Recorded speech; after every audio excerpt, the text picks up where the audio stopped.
explicarle y intento clarificar, ¿vale?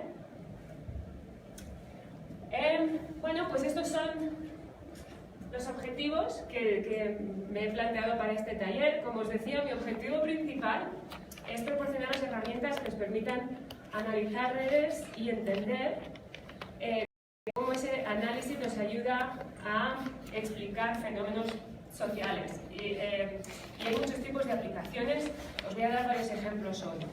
Pero si hay dos lecciones fundamentales que me gustaría que recordarais al final de este taller, son las siguientes, solo dos.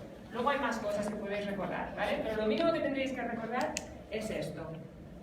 Lo primero es que con las redes una imagen no siempre vale más que 1000 palabras. Es decir, que visualizando redes solamente no entendemos lo que está pasando en esas redes. Y esa es la razón por la que necesitamos métricas.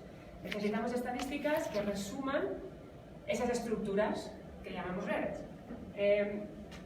Y esto lo digo también porque en la literatura sobre análisis de redes muchas veces ves visualizaciones que son como muy flashy, son como muy... tienen mucho color, son muy... Pero en realidad, pues estas tres redes aquí son como 3 bolas de pelo. Realmente no nos dicen nada. Esto no tiene ningún tipo de información relevante. Y por lo tanto, necesitamos calcular una serie de estadísticas que nos ayude a resumir estas estructuras y a compararlas para ver en qué se diferencian y en qué se parecen.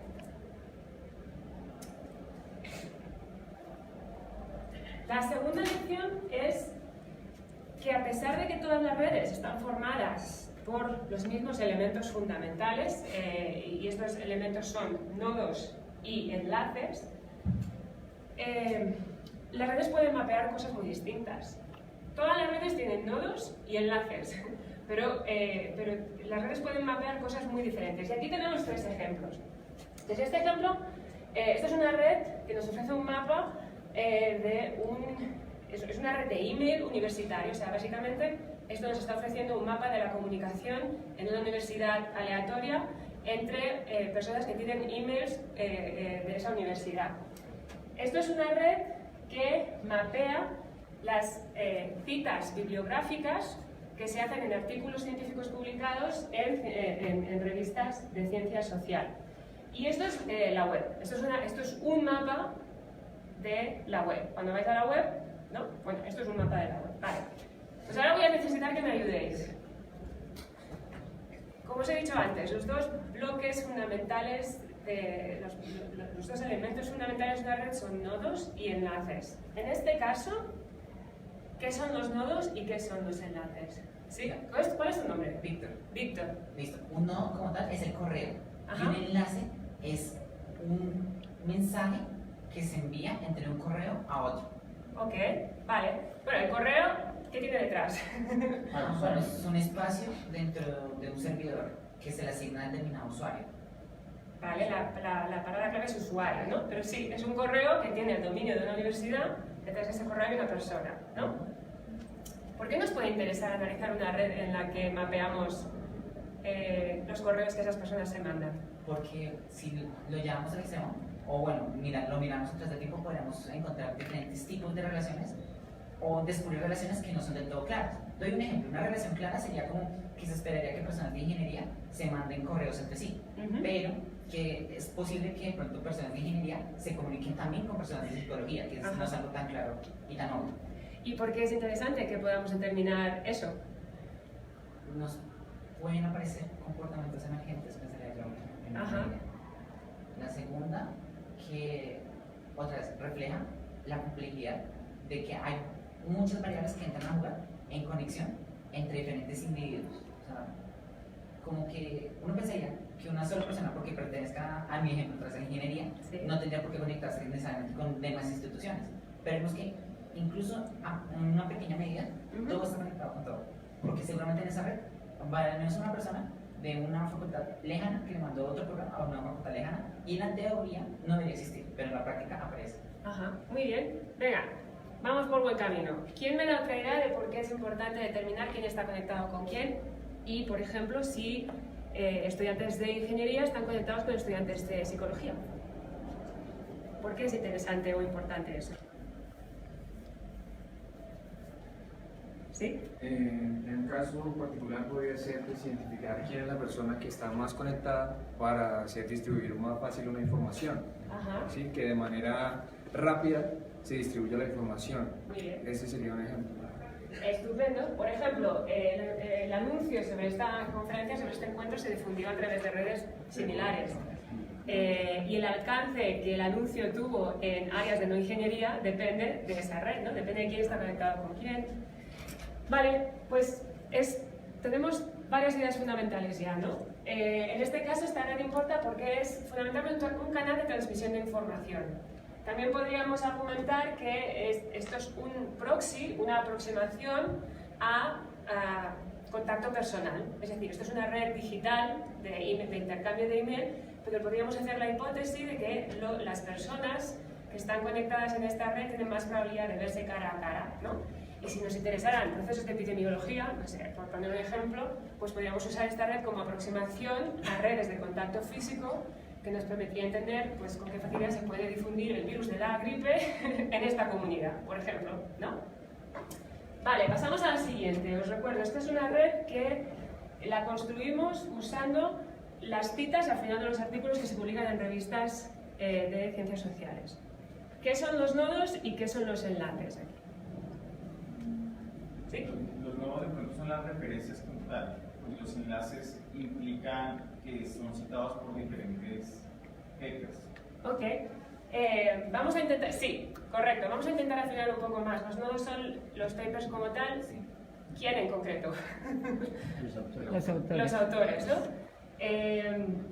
Y los enlaces mapean quién cita a quién, ¿no? Sí, Víctor. Sí, no, yo no estoy, no pienso que los autores sean en realidad los nodos, porque un autor puede tener múltiples artículos, pero detrás de cada artículo, pues en efecto hay un solo autor.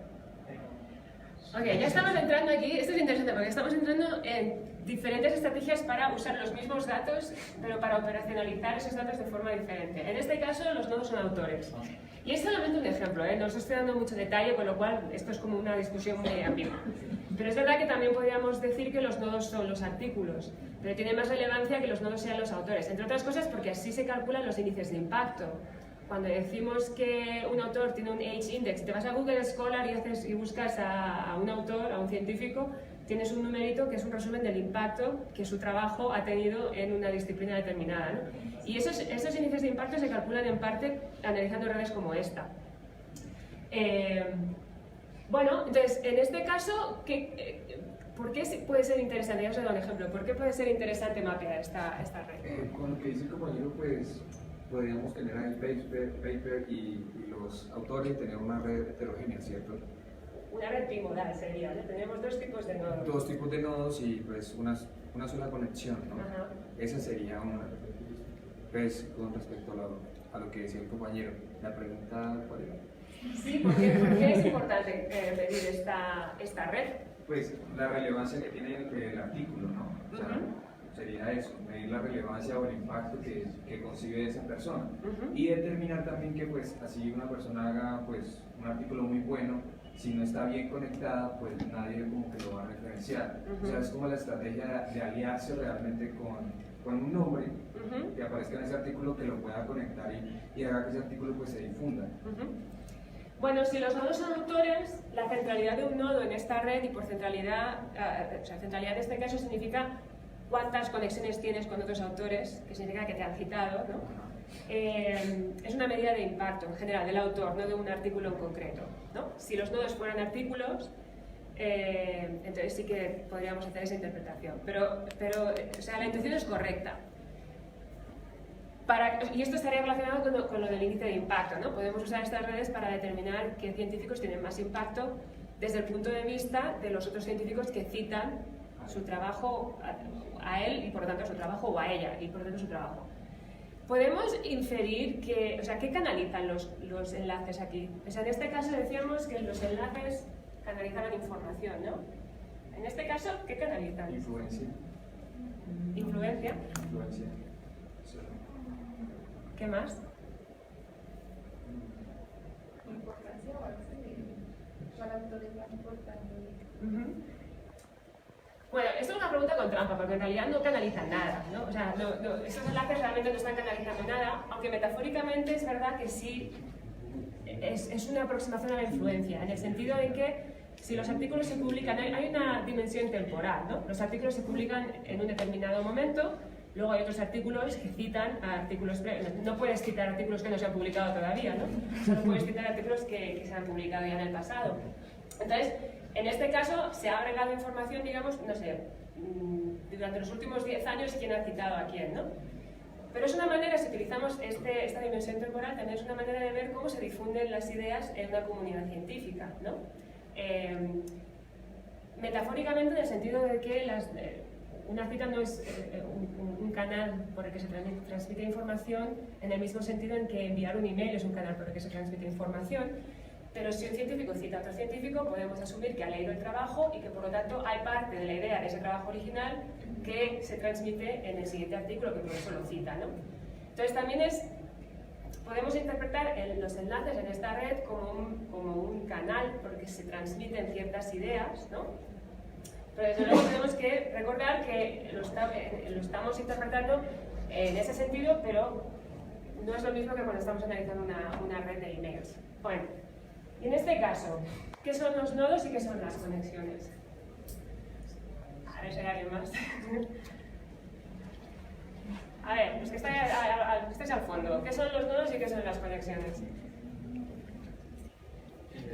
Los nodos podrían ser los usuarios de Internet.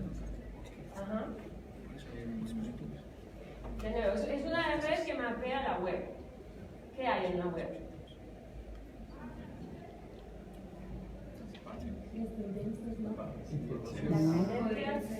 Servidores, ¿no? Servidores. Bueno, primero, Internet y la web son dos cosas distintas, ¿no? Hablamos de la web.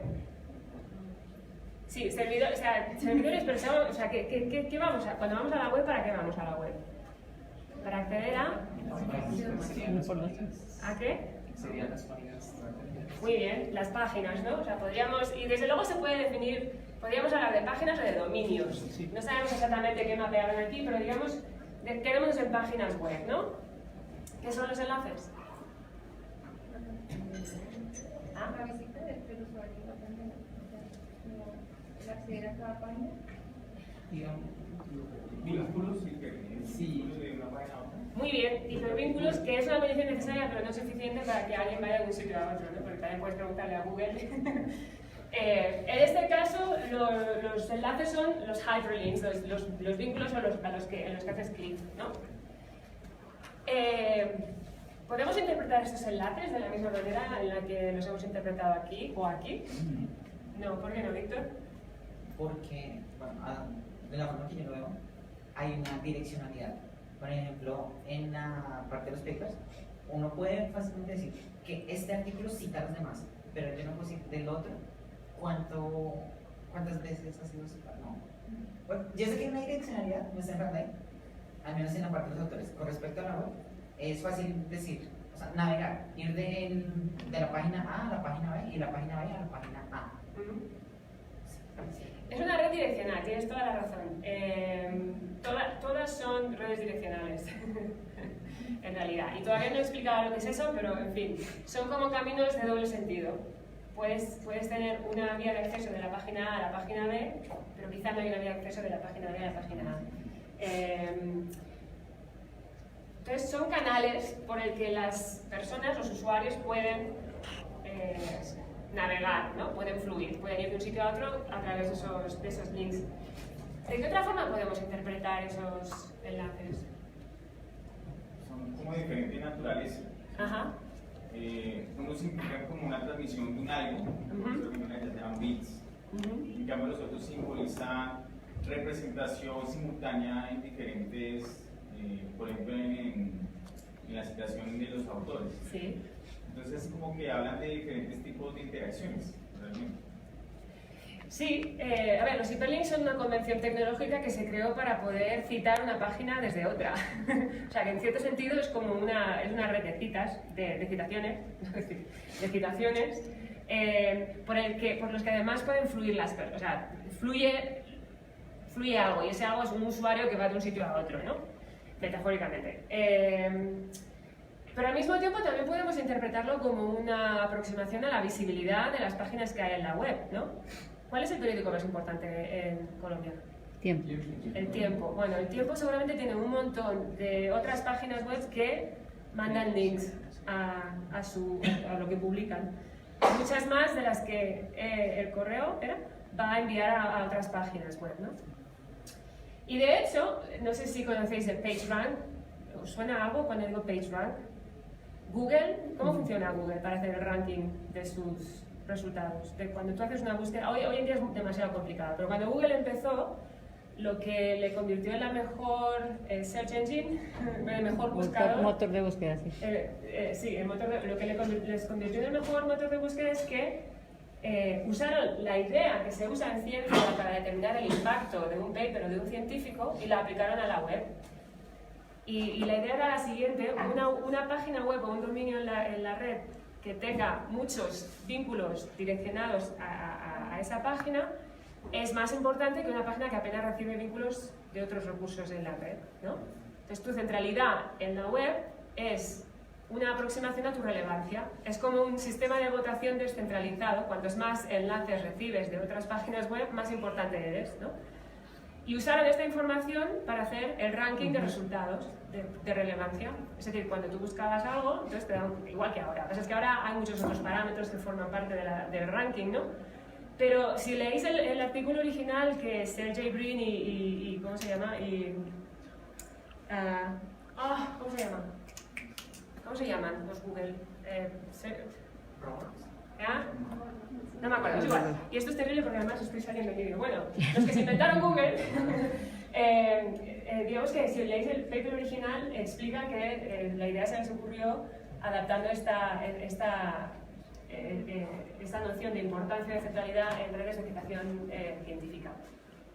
Bueno, estos solo son dos ejemplos para empezar, para entrar en calor, para que veáis que, aunque las redes estén formadas por los mismos elementos que son nodos y enlaces, la forma en la que interpretamos esos elementos cambia mucho, depende del contexto empírico que esa red nos esté ayudando a evaluar, ¿de acuerdo?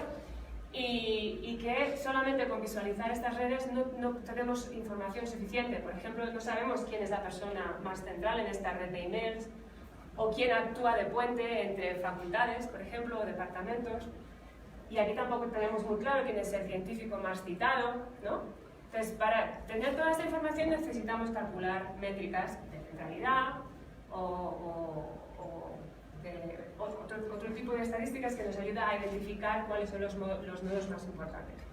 Y estas son las dos lecciones que quiero que guardéis en la mente, aunque se os olvide todo lo demás. ¿De acuerdo? Estos son algunos de los monográficos que menciono en este documento que Daisy va a circular. La mayoría están escritos en inglés. Os los pongo aquí porque, bueno, pues si queréis tener la referencia. Hay algunos recursos en castellano, no muchos, pero hay un par de traducciones de dos de los libros más influyentes en el estudio de redes sociales, publicados por el CIS. Luego hay este libro también, en análisis de redes sociales, una introducción por José Luis Molina, que está en Barcelona. Y hay una revista en la que se publican estudios de análisis de redes que se publica en castellano. La mayoría de los recursos están en inglés. O sea que en algún momento, si realmente os interesa el estudio de redes, vais a tener que trabajar en inglés. Pero hay algunos recursos en castellano también. Y estos dos libros en concreto, el de análisis de redes sociales por Wasserman and Foster, es uno de los clásicos. Es este libro de aquí, que fue traducido recientemente, y este libro también está traducido. Y como os decía, tenéis las referencias enteras en el documento que Daisy circulará. Y estos son algunos de los programas que nos permiten hacer análisis de redes. NodeXL es un add-on a Excel. Si trabajáis con Microsoft Office y tenéis Excel, podéis instalar NodeXL, que aparecerá como una pestañita nueva. Y es básicamente trabajar con NodeXL es como trabajar con una spreadsheet, con una hoja de cálculo. Y es muy fácil empezar a visualizar y analizar redes. Bueno, Pagec es otro software, es otro programa que nos permite hacer muchos análisis, algunos realmente avanzados. El problema desde mi punto de vista es que la interface de diseño no es muy intuitivo y es como un poco complicado trabajar con Pagek si nunca has trabajado con redes antes. iGraph es uno de los paquetes que están disponibles en R, que es un paquete estadístico, y también en Python. Y este es el que yo uso en mi trabajo, el que mis estudiantes utilizan. Pero es un poco más complicado empezar a trabajar en iGraph si nunca has trabajado con redes.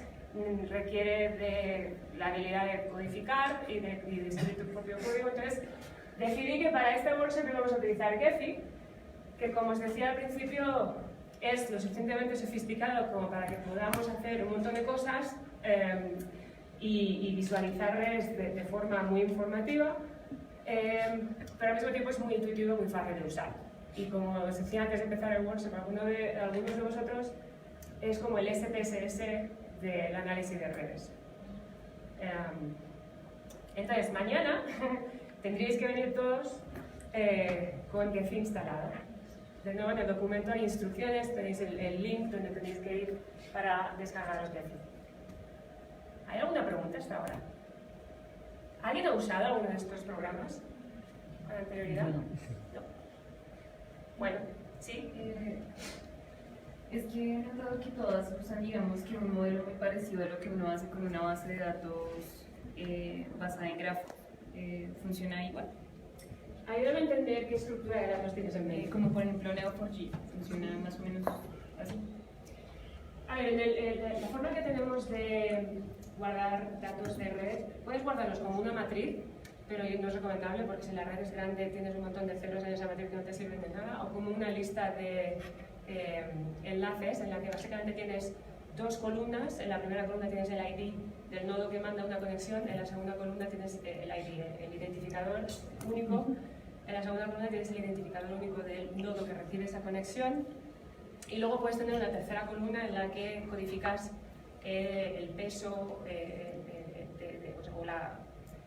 el peso es la traducción de esa conexión. Por ejemplo, si tú y yo nos intercambiamos 3 mensajes, nuestro enlace tendría un 3. Si intercambias 10 mensajes con Daisy, tendría un 10. Bueno, entonces es una medida de cuán fuerte es esa conexión o el bandwidth de esa conexión. La mayoría de datos de red se guardan con ese formato. Hay varios formatos, ¿de acuerdo? Entonces, en términos de bases de datos, generalmente, por ejemplo, si te bajas datos de Twitter, y luego quieres construir la red de retweets entre usuarios, lo que te bajas de Twitter es como ahí es donde entra la base de datos, ¿no? Tú puedes tener... sí, es como, entonces luego haces los queries, tú extraes de ahí lo que te interesa, ¿no? Pero cuando ya estás lista para entrar tus datos de red en un software como Gephi o iGraph, generalmente lo que tienes es un archivo de texto con 3 columnas. Ya está. Y luego puedes tener información adicional para añadir atributos a los nodos de tu red o a las conexiones, que se les llaman particiones, y esos son otros archivos de texto en el que usas el identificador único de tus nodos y añades los atributos que necesitas. Sí. Disculpe una pregunta, es que cuando dijiste, bueno, la segunda cosa para recordar, sí. que decía que distintas redes pueden ser similares pero mapear procesos diferentes. Sí. Cuando hay un mapeo, un mapeo similar de una red con otra, así ninguna tenga que ver con la otra, se pueden sacar, digamos, patrones similares, digamos, es decir, se mapean las interrelaciones que tiene Facebook con Twitter y se encontró que tienen un patrón de extensión, de centralidad similar. ¿Se puede, digamos, sacar algún análisis a partir de estas dos o son totalmente excluyentes? Sí, por ejemplo, una de las cosas que los analistas de redes suelen mirar es la distribución de la centralidad, ¿no?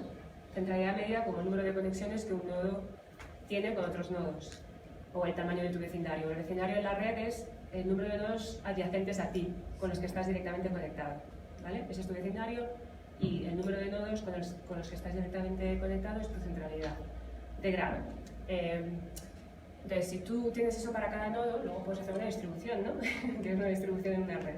Esas distribuciones apenas nunca son normales, o son muy...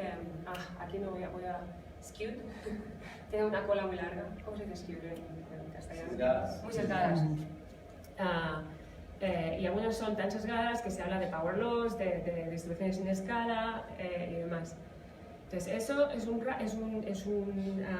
elemento, es un feature, una característica de las redes que emergen online, que emergen en Twitter, en Facebook, o si haces la misma distribución para la web, tienes algo parecido. Esa es una regularidad que encuentras en muchas redes. De hecho, en muchas redes sociales y no sociales, en redes tecnológicas, o sea, en redes de todo tipo, metabólicas. Entonces, bueno, ¿eso por qué es importante? Porque denota que hay una regularidad que emerge en un montón de dominios. Siempre que hay una red de un determinado tamaño, tienes ese tipo de distribución de centralidad, que significa que tienes una minoría de nodos que están desproporcionalmente conectados y la mayoría de los nodos en tu red tienen pocas conexiones. Entonces, esto es una característica de la topología de red que se encuentra en muchos dominios. Y esto es importante por un montón de razones. Una de ellas es que estas redes son muy eficientes a la hora de difundir información. Y estoy simplificando, pero bueno, en general podemos asumir que estas redes son muy eficientes a la hora de difundir información porque estos nodos que están desproporcionalmente conectados actúan, permiten crear atajos en la red, permiten que otros dos nodos cualesquiera estén más cerca el uno del otro porque ellos están tan bien conectados que hacen de puente entre otros muchos nodos. Y esto es bueno para difundir información, etc. Al mismo tiempo hace que estas redes sean muy vulnerables a ataques. Si tú eres un hacker y estás atacando una red de ordenadores, vas a ir a los nodos, que son muy pocos, que están desproporcionalmente conectados, vas a atacarlos y eso va a romper la red, va a hacer que la red se rompa en un montón de subredes desconectadas, ¿no? Y de hecho estoy simplificando, pero bueno, porque esto es una razón por la que encontrar este tipo de irregularidades importa. En el contexto de redes sociales crea asimetrías, crea desigualdades. Una red que es muy sesgada es una red muy desigual, ¿no? Entonces, si asumimos que tu centralidad es una aproximación a tu estatus, por ejemplo, pues lo que esta distribución nos dice es que hay unos pocos individuos que tienen mucho estatus y la mayoría no lo tienen, ¿no? Entonces, por eso digo que el valor de encontrar regularidades como esta es que nos permite entender ciertos elementos que son verdad a través de una serie de dominios. Yo como socióloga siempre busco lo particular. Es decir, a mí no me interesa tanto, o sea, un físico te diría que eso, lo que buscan los físicos eso son leyes universales, ¿no? Y algo que se puede aplicar en un montón de contextos. A mí me interesan más los detalles de qué es lo que hace que estas redes sean diferentes, no qué es lo que les hace ser iguales, sino qué es lo que las hace ser diferentes. Y en concreto me interesa entender qué es lo que hace que estos nodos sean tan distintos dentro de una misma red, ¿no? O sea, ¿quiénes son los nodos que están en la cola de la distribución de centralidad? ¿Por qué están ahí, ¿no? Y por qué no hay otros nodos en la cola. Entonces, las dos cosas son importantes. Encontrar regularidades. Eso se define por las métricas y todo. ¿Perdón? O sea, por lo de las métricas y eso. Sí, claro, las métricas las podemos calcular a nivel agregado de distribuciones o también podemos calcular métricas a nivel individual, de nodos individuales. Entonces, ¿cuál es tu nivel de análisis? Y luego a nivel de mesoescala, ¿no? Que ya hablaremos de comunidades, el análisis de comunidades en redes, intenta identificar partes de una red que están mejor conectadas internamente que externamente.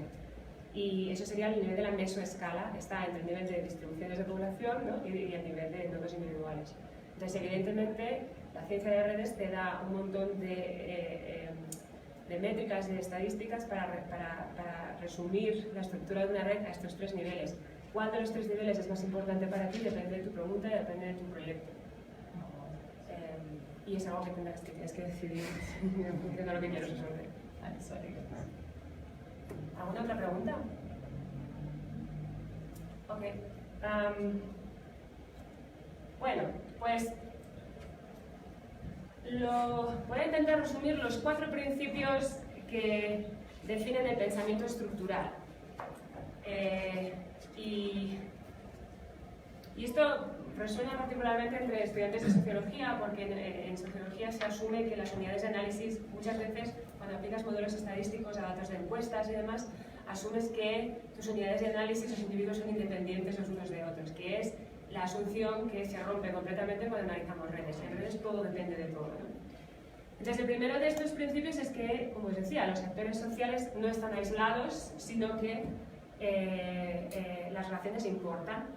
Y esta es la razón por la que todo es más que la suma de las partes. Y esta es la razón por la que el análisis de redes forma parte de esta ciencia de la complejidad de la que hablamos en este encuentro. El segundo principio es que las redes crean asimetrías. Y esto lo digo porque muchas veces, sobre todo en las ciencias sociales, pero bueno, muchas veces cuando hablamos de redes, hablamos de ellas en términos metafóricos, como sinónimo de sistemas distribuidos y descentralizados. Tú puedes tener un sistema distribuido y descentralizado, por ejemplo Twitter, donde cada uno decide lo que publica o lo que no, o a quién retuitea y a quién no, pero estos sistemas distribuidos y descentralizados muchas veces generan desigualdades y jerarquías muy marcadas. Entonces las redes pueden ser muy desiguales. Cuando hablamos de redes no estamos hablando siempre de sistemas completamente horizontales. Las redes pueden ser muy jerárquicas también. Y este comentario que hacía antes de redes donde la distribución de centralidad está muy sesgada es un ejemplo de jerarquía. Son redes muy heterogéneas, muy jerárquicas. El tercer principio es que las redes permiten que haya interacciones entre los niveles de análisis local, que es el nivel de los actores individuales, y el nivel de análisis global, que es el de los patrones agregados. Como, pues de nuevo, distribuciones. Y el cuarto es que, a pesar de que las redes no tienen agencia, las redes no pueden hacer nada, no son actores, ayudan a activar mecanismos como los efectos de retroalimentación, de activación de umbrales, etc. Entonces, muchas veces, por simplificar el lenguaje que usamos para hablar de redes, hablamos de las redes como si las redes hicieran cosas. Las redes no hacen cosas, ¿no? Solo los actores podemos hacer cosas.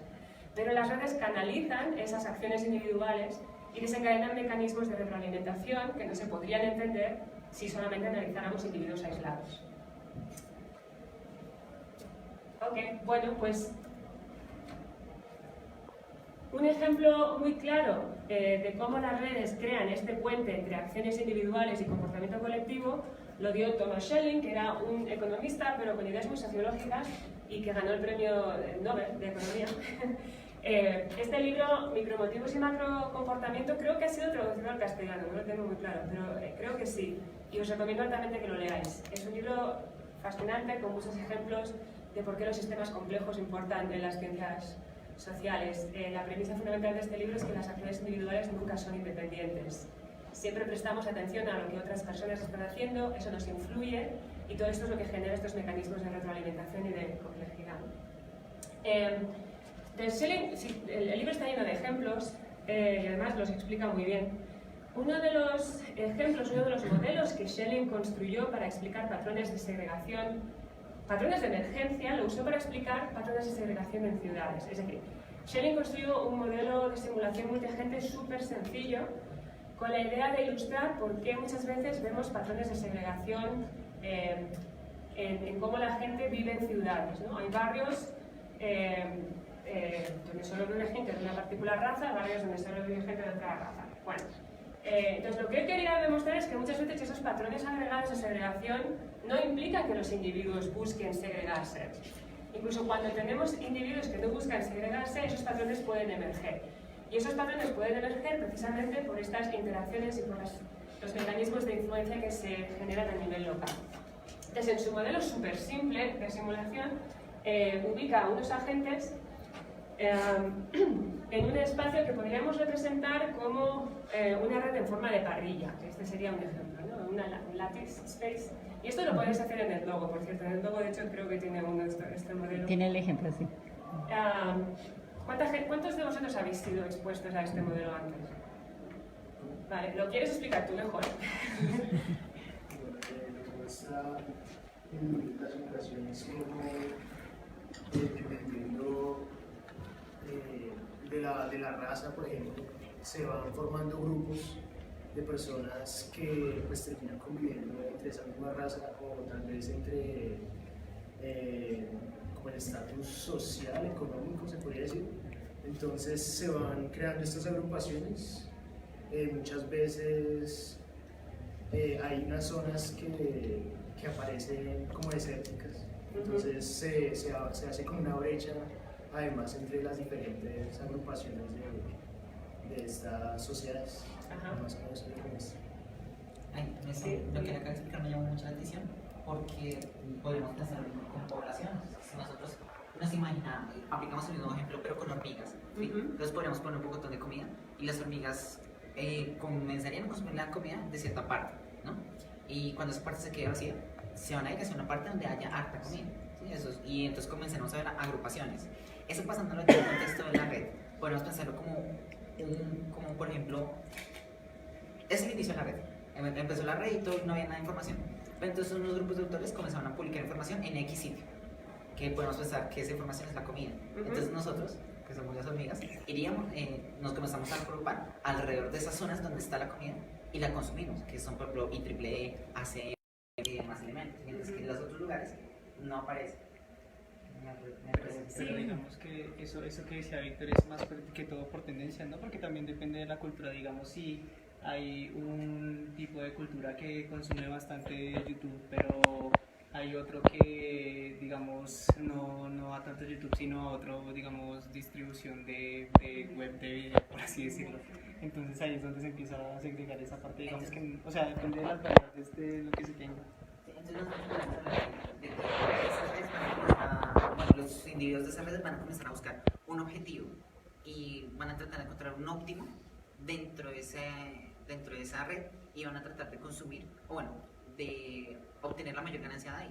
Entonces puede que uno de estos sea la información, otros simplemente sea por raza, por tendencia, por lo que sea. Eso es lo que yo quiero llegar, siempre hay una tendencia. Yo tenía también una duda con respecto a ese tema porque pues ahí decía que no se, bueno, no se explica cómo siempre como en esos comportamientos se veía la segregación, pero pues yo lo pienso también que esto tiene que parte que ver por los intereses. Obviamente uno siempre está más ligado o trata de estar más con personas que tienen los mismos intereses o lo mismo que pues a uno le gusta, entonces por eso tal vez se forman esas segregaciones. Entonces digamos pues, no sería como tan sorpresivo que se dieran, ¿no? Ajá. Muy buena pregunta. Sí. Las redes también sí, digamos, tienen un espacio más amplio, o sea, porque digamos en este ejemplo vemos que en los tres cuadros hay una mayor cantidad de puntos negros que de puntos blancos, por eso incluso desde el comienzo se pueden ver agrupaciones. Pero digamos el espacio se aumentara, entonces esas redes se romperían. Muy buen punto también. Bueno, a ver si me acuerdo de todo. Primero, esto es una simplificación muy grande. O sea, bueno, si realmente nos interesa el tema de la segregación racial o por clase social, hay muchos factores sociológicos que juegan un factor, o sea, que son importantes, ¿de acuerdo? Esto es un modelo muy simple que permite ilustrar solamente una cosa, y es que muchas veces los patrones agregados no reflejan las motivaciones individuales. Si solo miramos los patrones agregados, podemos inferir los motivos incorrectos que tuvieron lugar a nivel individual.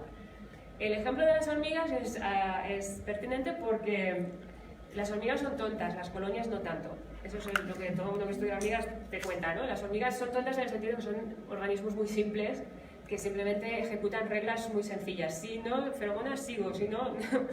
Pero la colonia, como es una propiedad emergente, las colonias son muy inteligentes, sobreviven, pueden cruzar ríos. Las hormigas, hay un tipo de hormiga en concreto, ¿no? que se convierte en una especie de balsa y cruzan ríos. Entonces, este ejemplo de las hormigas es pertinente porque este modelo de simulación asume que los individuos son tontos en el sentido de que los actores aquí solo ejecutan reglas de acción súper simples, y es, si me gusta el vecindario en el que estoy, me quedo, si no, me voy a otro lado, ¿vale? Es una regla de decisión súper simple que no es sociológicamente, bueno, no tiene ninguna realidad sociológica esto, pero el modelo en sí solo está diseñado para ilustrar cómo muchas veces hay una falta de correspondencia entre motivos individuales y comportamiento colectivo. Y lo que tú decías, tienes toda la razón. En el caso concreto del modelo de Schelling, un parámetro que determina mucho el nivel de segregación, todo lo demás constante, es cuál es la densidad de población. Es decir, en este espacio, si tú pones más agentes, o sea, si hay más espacios libres y para que los agentes se puedan mover constantemente, los resultados son diferentes. Es uno de los parámetros que afecta a los resultados de la simulación. Pero básicamente lo que yo quería enfatizar aquí es que, bueno, los agentes aquí se comportan de acuerdo a una regla muy simple, y es que si yo estoy aquí, voy a mirar alrededor. Los agentes tienen dos colores, digamos rojo y azul, ¿de acuerdo? Si yo soy un agente rojo y estoy aquí, lo que voy a hacer es mirar alrededor, y si hay una mayoría o un número determinado de actores alrededor mío que también son rojos, me voy a quedar. Y si no, voy a buscar otro sitio. Entonces, el parámetro crucial aquí es cuántos de los vecinos que están al lado tienen mi mismo color. Entonces, cuando vemos que hay segregación agregada, asumimos que los actores quieren que la mayoría de los otros agentes alrededor suyo sean del mismo color, ¿no? Pero eso no es lo que encontramos en este modelo. Lo que encontramos en este modelo es que incluso cuando la preferencia individual, y esto es uno de los parámetros del modelo que podemos ajustar, es que solo el 26%, o sea, menos de la mitad de los agentes alrededor mío que tengan mi mismo color, el resultado colectivo es que hay un 73% de segregación en el sistema. Y esto es lo que cambia según la densidad de población, lo que tú decías antes del espacio. O sea, que eso hay que tenerlo en cuenta también. Pero si mantenemos eso constante, cambiando solamente un punto porcentual la preferencia de los actores, reduce drásticamente la segregación agregada. Entonces, de nuevo, esto es un ejemplo súper sencillo, es una especie de juguete que permite ilustrar esta idea de que si solamente nos centramos en los patrones agregados, podemos llegar a las conclusiones erróneas acerca de los mecanismos que hicieron que esos patrones se generaran. Y en este caso los mecanismos son las preferencias individuales de estar rodeados de gente como yo o de gente diferente. Y por eso las redes son tan importantes, porque las redes nos ayudan a entender el vínculo entre estos mecanismos individuales y los resultados agregados.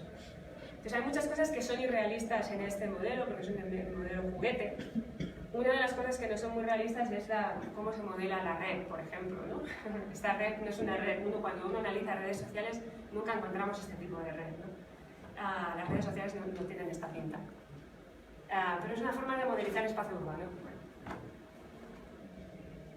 Entonces, lo que yo quiero enfatizar con esta slide, con esta diapositiva, es que las redes importan precisamente por eso, porque es la única manera en la que podemos entender esta falta de correspondencia entre individuos, preferencias individuales y resultados colectivos. Sí.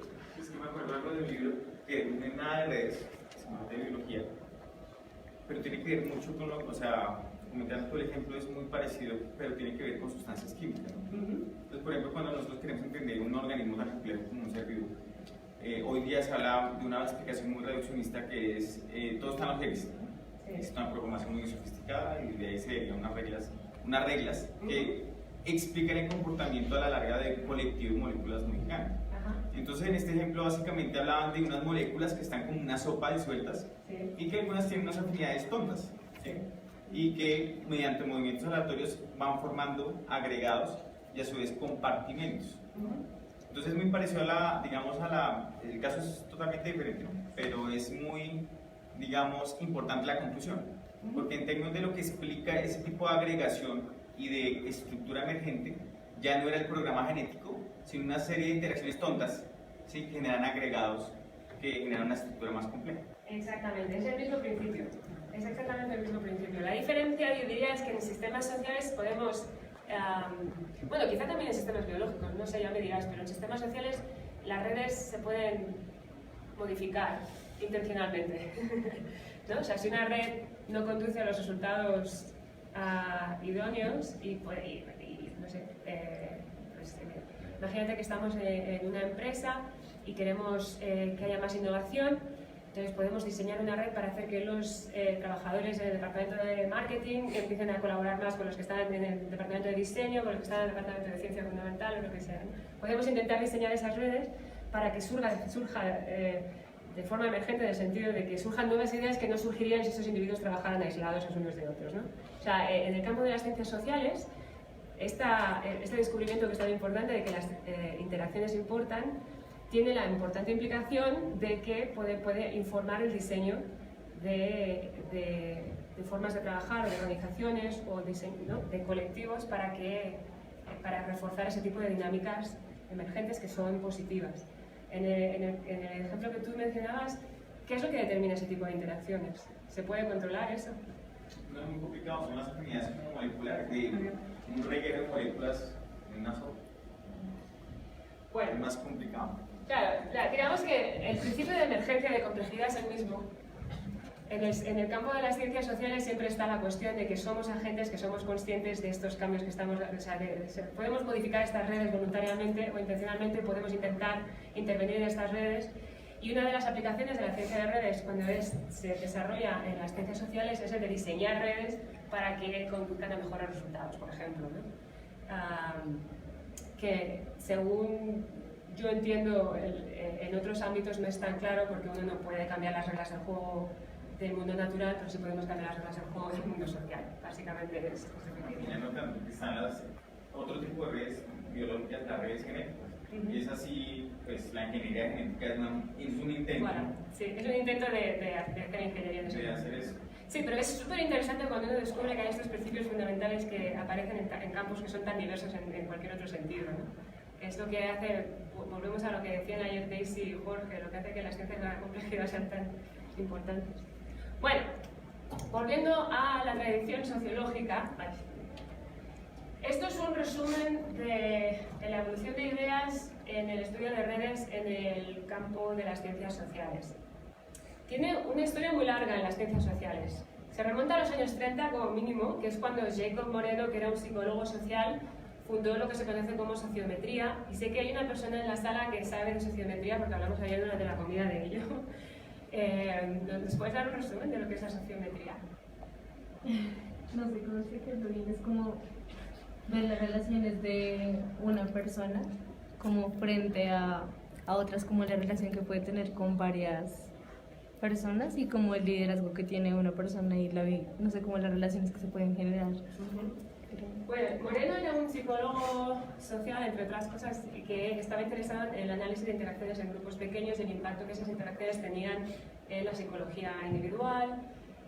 Y fue pionero porque fue el primer investigador que utilizó la visualización de redes como una forma de analizar esto que es tan intangible, que son las relaciones interpersonales. Y entonces hizo los primeros grafos, las primeras figuras con redes en las que los nodos eran personas y los enlaces pues mapeaban esas interacciones. Y además los hacía a mano, o sea, ahora que estamos tan acostumbrados a usar visualizaciones con programas y computaciones y demás, las hacía a mano y es muy interesante ver sus publicaciones. Durante los años 60, otro psicólogo social, Stanley Milgram, llevó a cabo una serie de experimentos que se conocen como los experimentos sobre el mundo pequeño. Y os voy a contar algo más sobre estos experimentos en unos minutos. Pero ¿cuántos de vosotros habéis oído hablar del mundo pequeño? ¿Cuántos de vosotros habéis oído hablar del fenómeno del mundo pequeño? Small world. Ajá. ¿A qué nos referimos con este fenómeno? Pues en el caso de las redes sociales, y pues de otras redes, se encuentra que es muy fácil estar vinculado a los otros componentes de la red, por lo que tú decías, por esos fenómenos de agregación o de vinculación asimétrica. Entonces eso hace que puede que yo no conozca, creo que es una gente que siempre llama algo así, yo no conozco a Obama, ¿sí? Pero conozco a alguien que conoce a fulanito y en 3, digamos, pasitos o 4 pasitos se habla de un promedio de 6 pasos, algo así que uno puede conocer a todo el mundo. ¿Qué tiene que ver con eso? Claro, muy bien, es una descripción perfecta de lo que es la teoría del mundo pequeño. Es un mundo pequeño porque no importa quién seas, en promedio vas a estar solo a 6 grados de separación de cualquier otra persona, incluido Obama. Y eso es un promedio, ¿no? Pero esta es una descripción muy antigua y además que forma parte del folclore popular y todo el mundo sabe cuando hablamos del mundo es un pañuelo, ¿no? Estás en un tren en otro país y de repente te encuentras con un compañero del instituto y es como, de la escuela primaria y es como, joder, el mundo es un pañuelo. Entonces Milgram dijo, bueno, esta intuición que todo el mundo tiene, a ver si la podemos verificar empíricamente. ¿Cómo podemos verificar esto empíricamente? Y Milgram, que era un tipo muy inteligente, muy listo, también muy controvertido, pues diseñó un experimento del que os voy a hablar después, que ofreció la primera evidencia empírica de que efectivamente vivimos en un mundo pequeño. Y os contaré un poco más sobre esto en un minuto. Luego, en los años 70, tenemos otro sociólogo muy influyente, Mark Granovetter, que formalizó la teoría que se conoce como la fuerza de los vínculos débiles. ¿Alguien ha oído hablar de esta teoría? Sí, ¿nos cuentas un poco? Pues resulta que, pues en resumen, básicamente, cuando uno va a buscar un trabajo, pues resulta que los amigos más cercanos, pues con los que uno tiene más contacto, no son realmente las personas que le ayudan a conseguir ese trabajo, sino que son esas personas que llamamos conocidos, o sea, los amigos cercanos, realmente al final de cuentas no nos van a servir para nada, según lo que él dice, porque son importantes esos puentes. Esa persona que nos encontramos, digamos, en una cafetería, hablamos un momento y esa persona me conecta con otro grupo de nodos que están conectados. Entonces, de esa manera, pues puede trasladar la información rápidamente. Entonces, esa es la importancia de ese enlace débil, que es el puente que hace trasladar la información al otro grupo. Descripción perfecta. Sí. A mí me pasa algo en la vida cotidiana, Ajá. que lo relaciono mucho con eso. Es, bueno, como estudiante yo hago programas, ¿sí? Programas a otros chicos de otras ingenierías que les cuesta algo programar. Entonces, yo nunca he tenido que pegar un cartel diciendo hago programas. Pero lo que yo hago es que yo le digo a la persona como, mire, yo le hago el programa y si usted me recomienda, pues cuando yo haga un negocio con esa otra persona, pues yo le doy a usted una cierta remuneración, ¿cierto? Entonces esa persona me recomienda. Y yo cuando comencé a hacer eso, que fue como cuando estaba en segundo semestre en el 2012, yo jamás pensé que yo fuera a terminar conociendo a tantas personas de tantas universidades. Porque yo comencé con una chica catastral y ya conocí personas de la Universidad Central, del Rosario, de otras facultades de aquí. Y es algo que, o sea, lo que yo decía, son personas que, bueno, yo no los considero amigos cercanos, pero son conocidos y me han llevado a conocer muchas cosas increíbles. Bueno, yo creo que, Víctor, que ya hemos establecido que tú eres el puente de la clase. Tú eres la persona a la que hay que ir cuando queremos llegar a Obama. Sí, y todo eso tiene un elemento de lo que decía el compañero antes, de que los seres humanos tenemos una tendencia a ser amigos con los que son parecidos a nosotros. Entonces, las redes sociales son redes que están como muy clusterizadas, hay grupos donde hay mucha densidad de conexiones. Todos nosotros tenemos amigos y conocidos, ¿no? Los amigos son personas con las que interactuamos frecuentemente, por eso son amigos, ¿no? O bien quedamos muy a menudo para tomar un café, o bien nos llamamos mucho por teléfono, o nos intercambiamos muchos mensajes.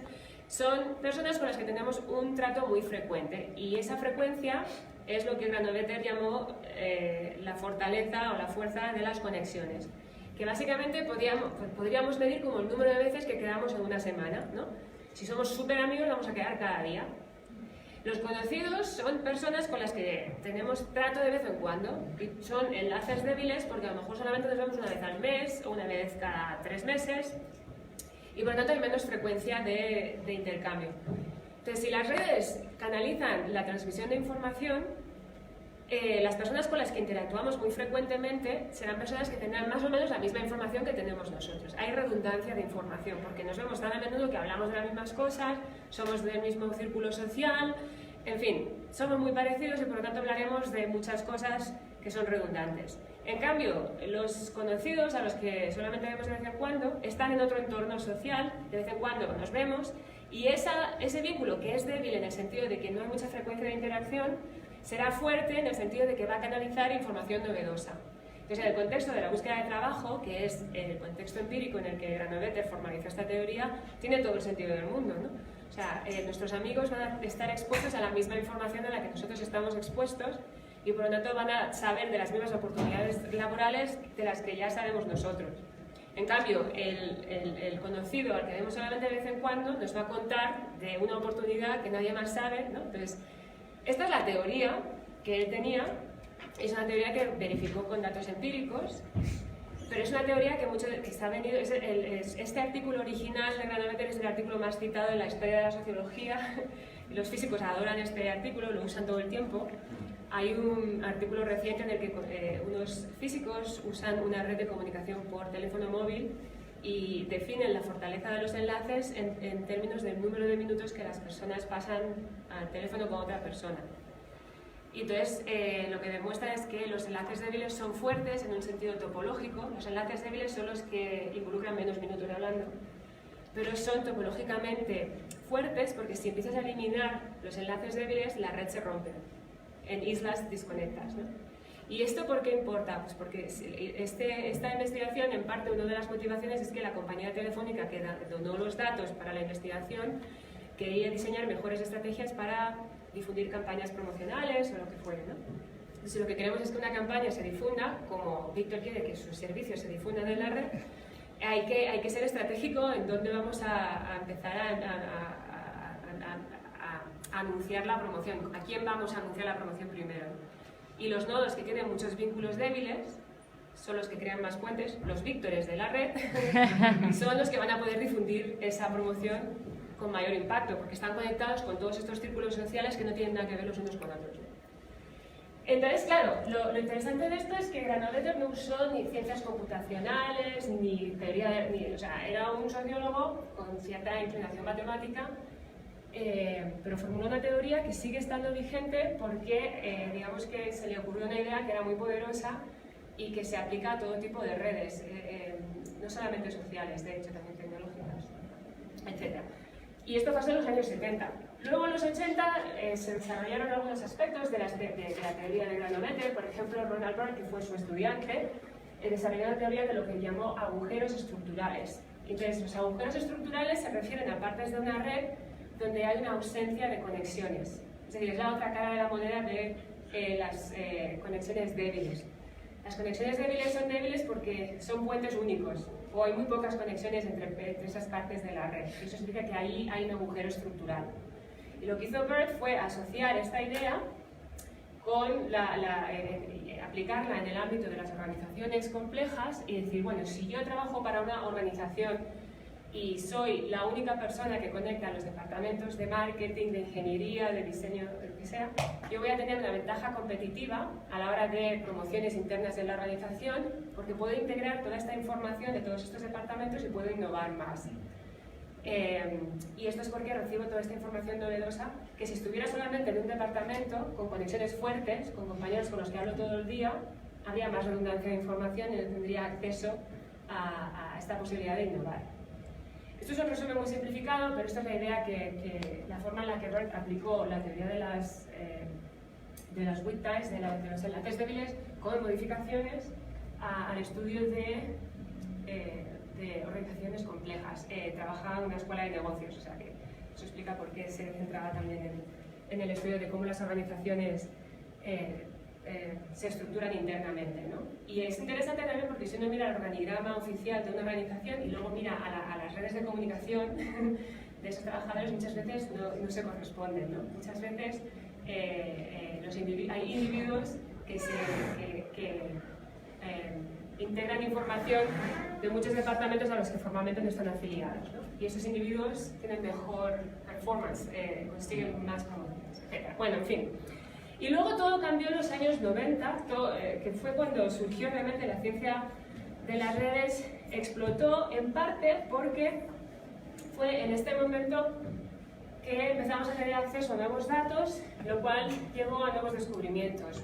Fue en los años 90 cuando empezamos a tener acceso a datos digitales, a redes de un tamaño al que nunca habíamos tenido acceso antes, con una granularidad a la que nunca habíamos tenido acceso antes, y eso llevó al desarrollo de muchos descubrimientos, entre otros se validó la teoría del mundo pequeño con mejores datos, se formalizaron los principios matemáticos de por qué tenemos redes de mundo pequeño, se empezó a hablar de redes sin escala y demás, y todo eso es porque de repente teníamos acceso a todos estos datos a los que antes no teníamos acceso. ¿Hay alguna pregunta? Bueno, pues yo ahora os voy a dar una lista de preguntas teóricas que se han ido respondiendo en los últimos años usando la teoría de redes. Y estas son las preguntas. Bueno, la primera pregunta intenta determinar si el bienestar individual depende de cómo estamos conectados y de quién forma parte de nuestras redes personales. Y os voy a dar los ejemplos empíricos que dan respuesta a cada una de estas preguntas en un minuto. Otra pregunta se refiere a qué aspecto de una red es más importante para la difusión de información, si la cohesión o la equivalencia estructural, que son dos formas en las que tenemos de posicionar, de caracterizar la posición que nodos tienen en una red, que los nodos tienen en una red. Otra pregunta que ya os he anticipado un poco es ¿quién tiene acceso a mejor información dentro de una organización? Y aquí es el trabajo de Ron Burt. Otra pregunta es ¿qué dinámicas de grupos subyacen a la creatividad? Y aquí los datos vienen de Broadway. Tenemos un sociólogo que analizó musicales en Broadway para responder a la pregunta de qué es lo que subyace a la creatividad.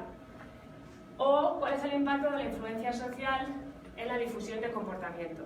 Todo esto es una lista de ejemplos de preguntas que se han respondido haciendo uso del análisis de redes, con fuentes de datos muy diferentes. Bueno, esta es la primera pregunta y el ejemplo que quiero usar aquí es uno de los artículos que publicaron James Fowler y Nicholas Christakis, que son dos gigantes en el mundo del análisis de redes en las ciencias sociales. Publicaron un libro no hace mucho tiempo que se llama Connected, Conectado. Creo que también está traducido, también es altamente recomendado. No os quería, o sea, os estoy haciendo leer un montón, bueno, por invitarnos a que leáis un montón. Pero bueno, este es uno de los artículos que publicaron utilizando datos que un hospital había recopilado como parte de otro estudio. Y básicamente los nodos representan personas, el color codifica, la forma del nodo codifica el género de esta persona, pues los cuadrados son, estoy leyendo los cuadrados son hombres, círculos son mujeres. Las líneas entre estos nodos indican la relación que hay entre estas personas, que pueden ser familia, hermanos, pueden ser pareja o pueden ser amigos. El color del nodo denota la felicidad promedia de esa persona y lo que hicieron con estos datos fue analizar cambios en esta red en el tiempo. Esto es solamente uno de los snapshots, una de las fotos que hicieron a la red. Entonces, la teoría que validaron, ofrecieron evidencia empírica a favor de la teoría de que si tú estás rodeado de gente feliz, vas a ser más feliz en el tiempo, ¿no? Y a ver, voy a resumir estos estudios de forma muy simple. Hay muchas cuestiones técnicas que podríamos debatir acerca de la calidad de los datos, acerca de los análisis, pero básicamente demostraron que pues eso, si estás rodeado de gente feliz te vas a ir haciendo más feliz en el tiempo y viceversa. Y esto es un resultado que utilizaron como evidencia de que las redes canalizan influencia social, que tener las relaciones interpersonales afectan tu comportamiento, en este caso tu bienestar. Tienen otro artículo en el que analizan con la misma fuente de datos smoking, quién fuma y quién no fuma. Otro artículo en el que analizan la obesidad.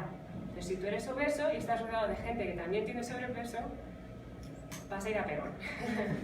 Entonces, esta serie de estudios es interesante porque proporcionan un montón de evidencia a favor de esta relación entre tus redes personales, que definen el contexto social que habitas, y tu salud, ¿no? Sí.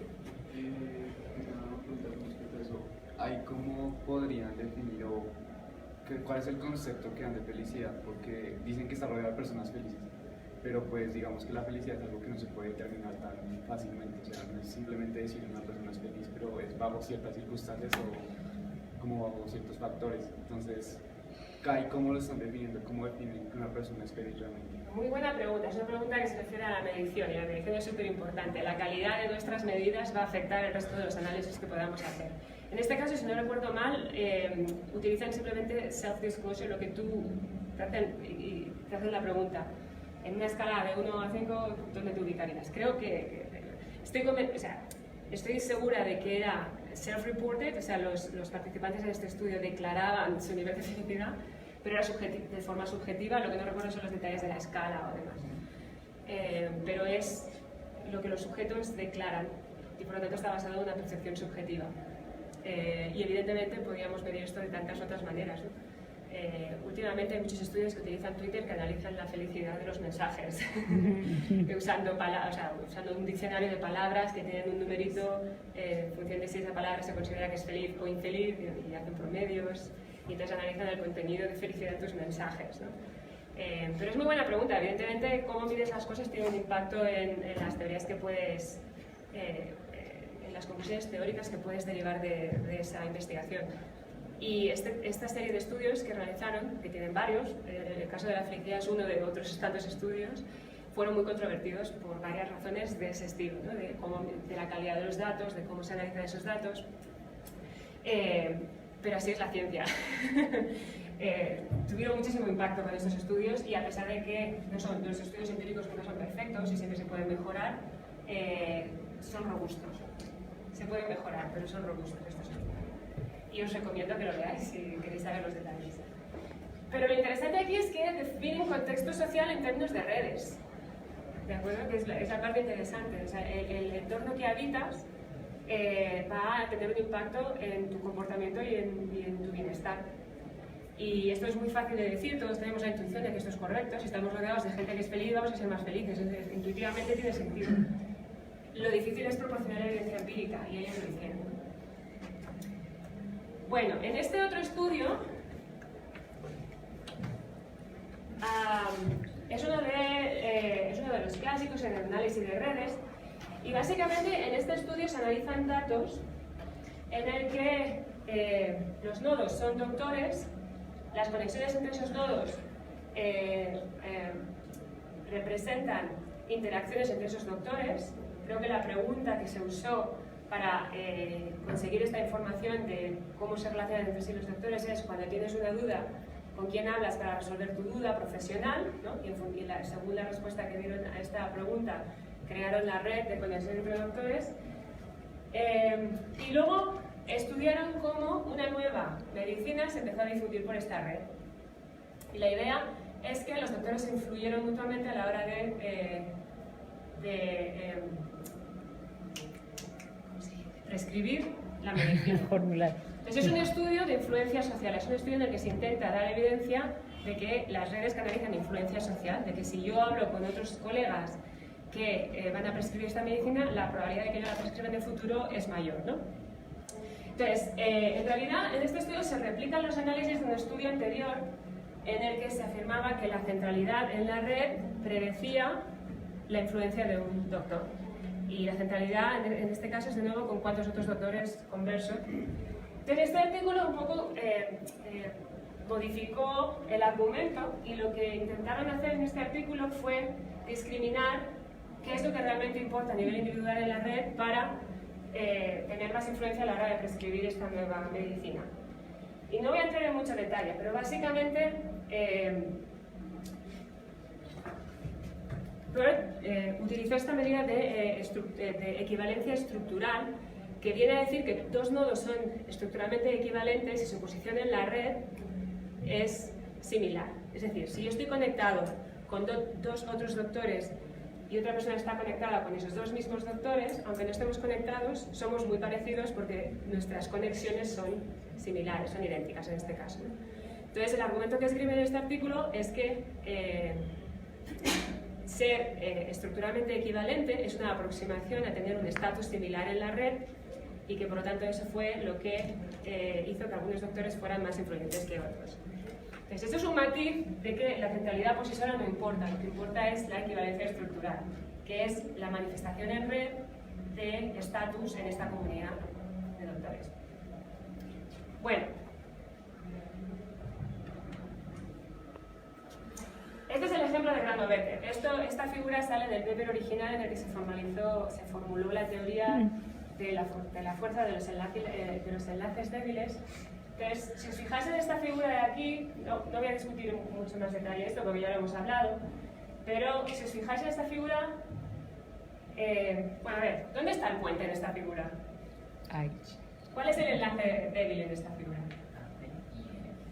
¿Ah? No. Sí. AB y EI. Muy bien. ¿Por qué son puentes? Exacto, o sea, si eliminamos estos puentes, la red se rompe y tenemos conexiones como muy densas dentro de cada grupo, ¿no? Como os decía antes, la información va a tender a ser más redundante dentro de cada grupo, pero la asunción es que la información que se maneja aquí es distinta a la información que se maneja aquí. Por lo tanto, este puente va a transmitir información novedosa. Esto es una hipótesis también, no siempre es cierto. Hay un artículo más reciente en el que se argumenta que los enlaces débiles tienen menos bandwidth. O sea, igual que Internet, ¿no? En Internet podemos tener más bandwidth o menos bandwidth, o sea, capacidad de transmitir información. Los enlaces fuertes transmiten información más redundante porque estamos todos conectados, pero precisamente porque interactuamos mucho más a menudo, la probabilidad de que haya algo novedoso es más alta que la probabilidad de conseguir algo novedoso por una conexión que se activa solo de vez en cuando. Y en ese artículo los autores lo que hacen es analizar comunicación por email, calculan utilizando machine learning, no sé, ¿cómo se dice machine learning en castellano? Analizan el contenido de esos mensajes para medir la diversidad actual de esos mensajes y en lugar de asumir que esta información va a ser diferente de la información que se maneja aquí, lo miden. No asumen simplemente que la información va a ser más diversa en partes de la red que están desconectadas, sino que miden la diversidad. Y lo que hacen es demostrar que los enlaces fuertes, precisamente porque canalizan más información, porque la interacción es más frecuente, a largo plazo canalizan más información novedosa que los enlaces débiles. Pero bueno, esto ya es una cuestión de matices. Lo importante es que la teoría sigue estando viva y la siguen testeando. Bueno, este es el ejemplo de que os comentaba de los musicales en Broadway. La pregunta que motivaba este estudio es qué dinámicas de grupos subyacen a la creatividad. Es ¿cómo medimos creatividad? ¿Cómo mediríais vosotros creatividad? ¿Sí? Bueno, pues realmente no es como una opinión respecto a cómo se mide, sino más bien a cómo se cataloga actualmente o cómo se define. Pero normalmente se dice que creatividad solamente es lo que realizan cierto tipo de personas y que es algo innato en cada uno. O sea, si uno nace como con la creatividad, no nace con ese don. Pero pues yo he visto, bueno, he tenido la posibilidad de ver algunos talleres, videos en los que como que se intenta explicar cómo funciona la creatividad y se enseña realmente qué es la creatividad y qué se puede generar creatividad. Entonces como que pierde un poco el concepto de que realmente la creatividad se aprende como a escribir, como a hablar, como a caminar, o sea, se aprende como cualquier tipo de cosas, solo que no se enseña.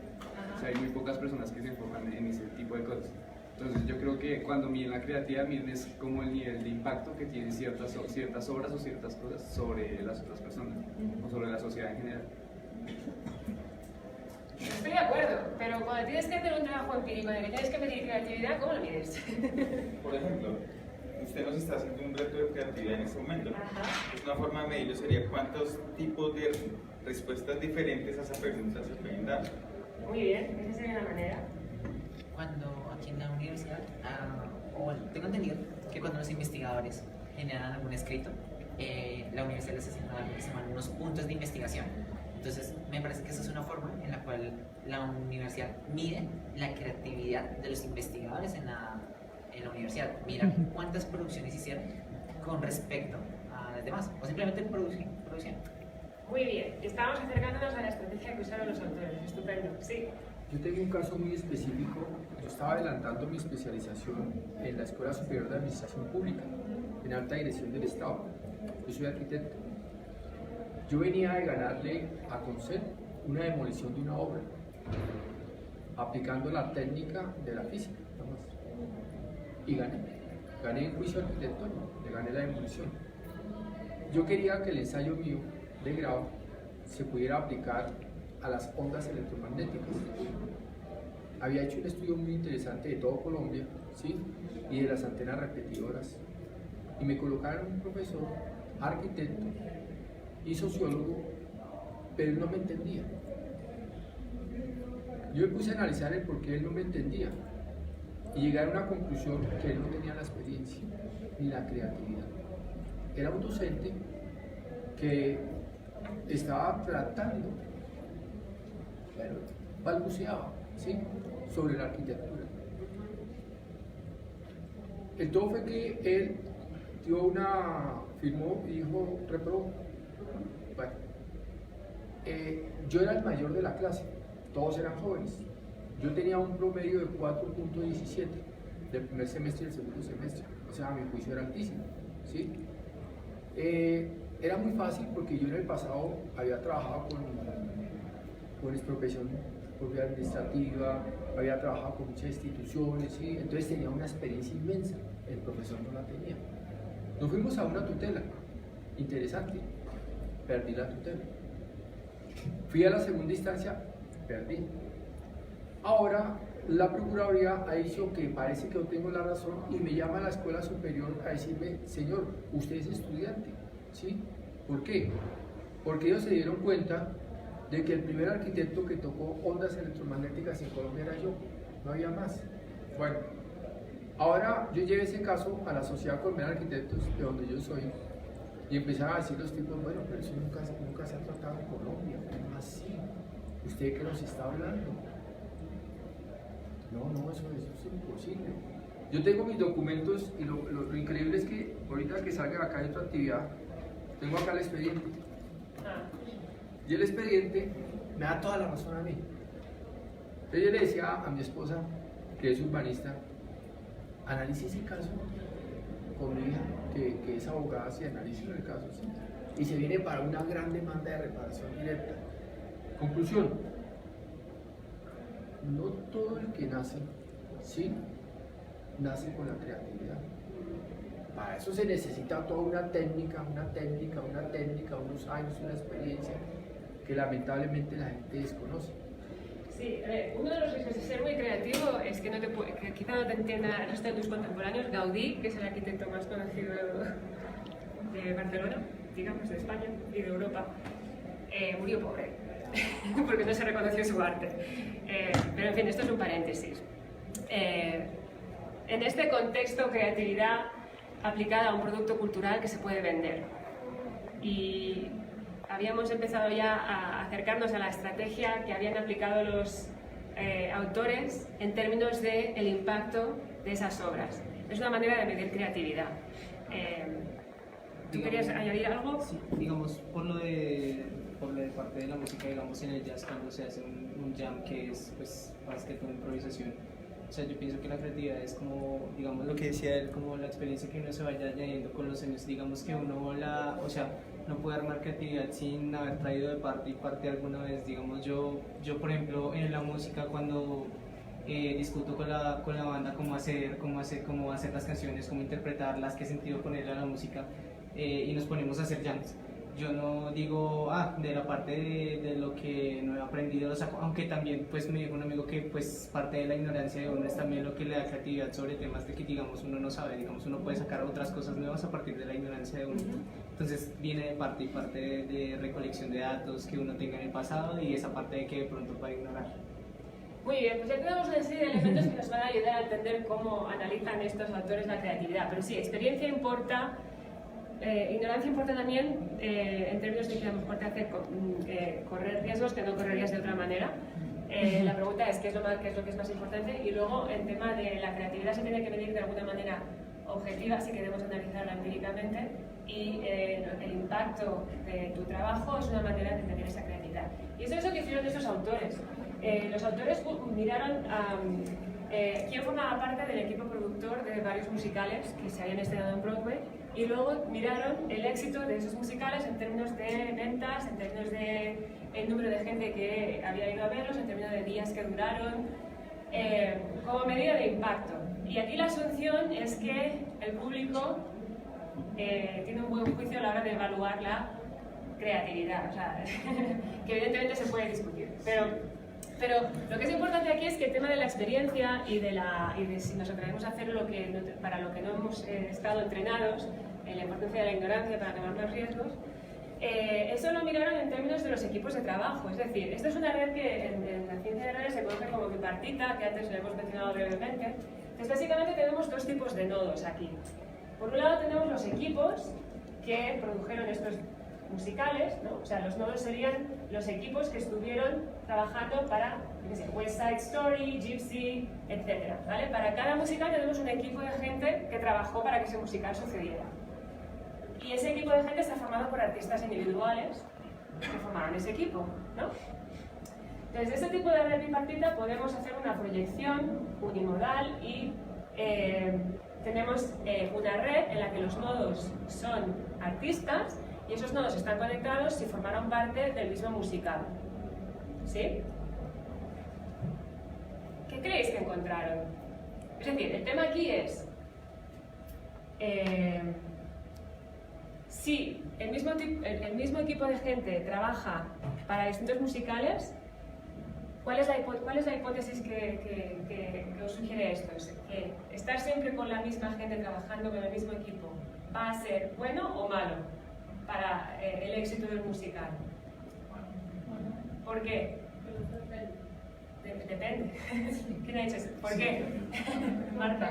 Porque uno puede o tener buenas relaciones con el equipo o no tener las buenas relaciones. Entonces, si hay buenas relaciones, se da un buen éxito. Y si no, pues obviamente es lo contrario. Entonces, muy bien, ¿sí? Es por la diversidad, porque al no haber diversidad era lo mismo que sucedía con los enlaces fuertes. Hay redundancia. Entonces, para que haya creatividad tiene que haber algún elemento emergente que de pronto cambie el ecosistema y haya algo nuevo para que haya emergencia. ¿Sí? Pues si la creatividad se define como la novedad respecto a los demás hechos que existen, entonces en ese caso se puede hablar de algo positivo, porque realmente la novedad se busca sobre la obra y no sobre las personas. Entonces, el que no haya diversidad de personas no impide el hecho de que no haya una diversidad respecto a la idea que se forme, entonces es probable que sea más beneficioso que malo, porque se tienen confianza, se entienden. Ahí viene lo de Gaudí. Gaudí murió fue sin dinero, no pobre. ¿Cómo es? Que Gaudí murió sin dinero, no pobre, porque la obra es inmensa. Yo estudié toda la obra de él. Es inmensa, la arquitectura es inmensa. Hola, Gaudí, estamos hablando. Uy, si hablamos de Gaudí no hablamos de nada más. Bueno, lo que yo estaba viendo esto es que si los investigadores del estudio los sacan un poquitico más cosas, se salen un poco del estudio y ellos pueden mirar otras cosas interesantes dentro de la sociedad que están hablando. Por ejemplo, si ellos miraran cuántas personas están dentro del estudio y en qué temporada lo están haciendo, podrían mirar qué tanto consumo de cultura tiene la ciudad en esas épocas. Y mira que pronto no coincida con algún festival que traiga personas extranjeras. Bueno, Broadway siempre está ahí, siempre es constante.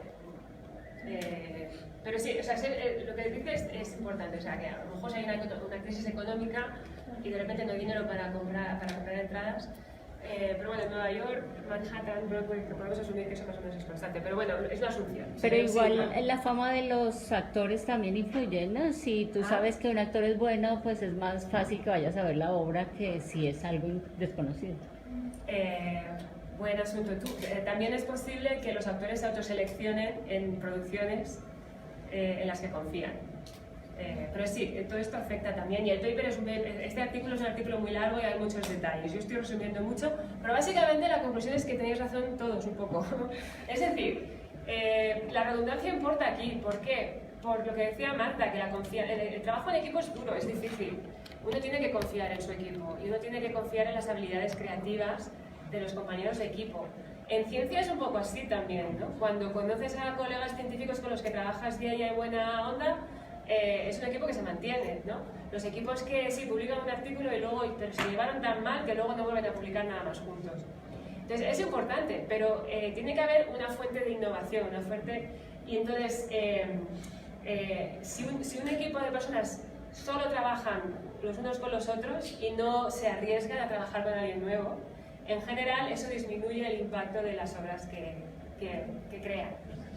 Y entonces, bueno, si leéis el artículo ya veréis que hay una serie de análisis, que hay un punto, un sweet spot, que diríamos en inglés, que es un punto de azúcar, o sea, en esta tensión entre mantener el mismo equipo y arriesgarse un poco y empezar a colaborar con gente nueva que va a traer, pues eso, nuevas ideas, nuevos conceptos, ¿no? Pero las dos cosas importan. Y lo difícil es encontrar ese punto de equilibrio entre la confianza que te da trabajar con la misma gente las fuentes de innovación y de nuevas ideas que surgen cuando trabajas con alguien nuevo, ¿no? Está pasando el tiempo volando, así que y estoy solo por la mitad de la presentación. En fin, el último ejemplo que tenía es un ejemplo de un estudio que intenta responder a la pregunta de cuál es el impacto de la influencia social en la difusión del comportamiento. Ya hemos visto algún ejemplo acerca de cómo las redes sociales canalizan influencia social. En este artículo, lo que los autores dicen es sí, las redes canalizan influencia social, pero tenemos que tener en cuenta también las características demográficas de las personas que están conectadas en esa red, porque como decíamos antes, personas que son similares, que tienen afinidades, que comparten características, van a tender a hacer las mismas cosas. Entonces, el hecho de que estemos todos conectados en la red es un indicio de autoselección. Nosotros vamos a ser amigos con gente que son como nosotros y el hecho de que todos somos similares va a llevarnos a actuar de determinada manera, ¿no?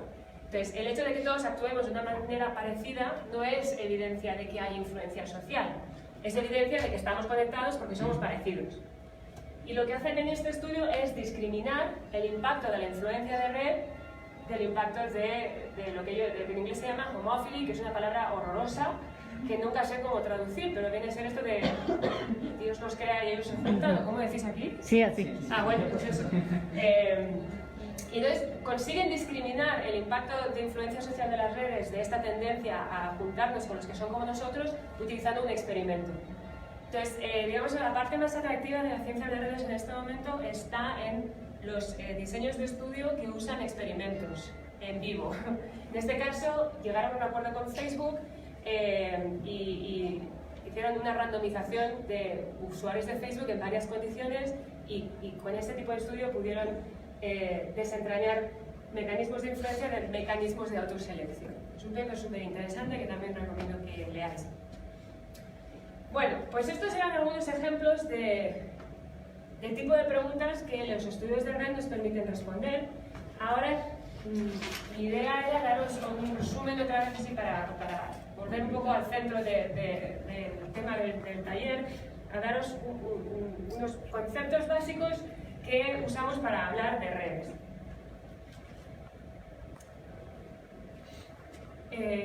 Bueno, lo primero es que hay varios tipos de enlaces, ¿de acuerdo? Y esto ya ha salido antes, o sea, podemos tener redes donde el enlace es indirecto y, por ejemplo, pensad en las redes en Facebook. Para tener una amistad con alguien en Facebook, esa persona tiene que estar de acuerdo en que quiere ser amigo tuyo, ¿no? Y estas redes no tienen direccionalidad porque la asunción es que si existe un enlace es bidireccional, o sea, las dos personas han aceptado tener esta conexión. Sin embargo, en redes como Twitter, las redes son direccionales. Yo puedo seguir a alguien y esa persona no me puede seguir de vuelta, o yo puedo retuitear a alguien y esa persona no me va a retuitear a mí necesariamente, ¿no? Entonces, de nuevo, tenéis que pensar en la direccionalidad de los enlaces como si fueran calles que tienen una sola dirección o son tridireccionales. En este caso, la información puede fluir de A a B o de B a A. En este caso, la información solo puede fluir de A a B. ¿Sí? Luego tenemos enlaces ponderados, y esto, cuando hablamos de la fuerza de los enlaces débiles, estamos asumiendo que nuestra red tiene enlaces ponderados. Entonces, imaginaros que este ejemplo de aquí está mapeando el número de veces que estas dos personas se llaman por teléfono. Así, sin más detalle, ¿quién necesita más a quién? Entonces, necesita más a B, según la flecha que vaya a progreso. Necesita más a, por eso le llamo. Exacto, entonces, sí. Se pueden descubrir un montón de cosas con este tipo de redes, en términos de asimetrías, de amistades y demás. Y hay una línea de investigación en el análisis de redes sociales que añade un atributo a los enlaces, un signo. Los enlaces pueden ser negativos o negativos. Y aquí un ejemplo que se me ocurre es en Wikipedia. Si vais a la página de edits, ¿no?, que es cuando se corrigen unos a otros, hay edits, adiciones, que son positivas, que lo que hacen es expandir la información que alguien antes ya ha introducido, y luego están los que borran lo que otros han escrito antes. Entonces, si A y B son editores en Wikipedia y A solamente complementa lo que ha escrito B, pero B solamente borra lo que escribe A, podemos distinguir este tipo de enlaces añadiendo un símbolo, ¿no? Y este tipo de las investigaciones que utilizan el signo de las relaciones es interesante.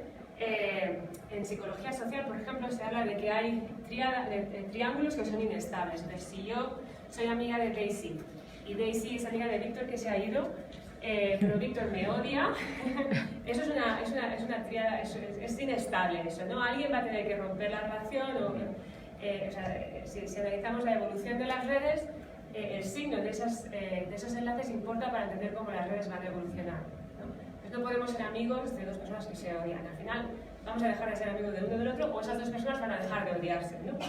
Entonces, este tipo, no hay mucha investigación añadiendo signos a los enlaces, pero la investigación que hay es muy interesante. Bueno, y luego otra cosa que podemos hacer en redes es podemos caminar por redes. Las redes tienen caminos. ¿Quién me da una definición intuitiva de lo que es un camino en una red? Una forma de llegar desde un punto A hasta un punto B. Exactamente. Cuando hablábamos de los 6 grados de separación, de los puntos pequeños, si quisiéramos llegar a Obama, ¿cuál sería la trayectoria que tendríamos que seguir, ¿no? Entonces podemos navegar redes moviéndonos de un nodo a otro y lo que hacen los caminos es medir la longitud de esa trayectoria, ¿no? El número de arcos que hay que saltar, que hay que cruzar para poder ir, en este caso, del nodo 16 al nodo 14.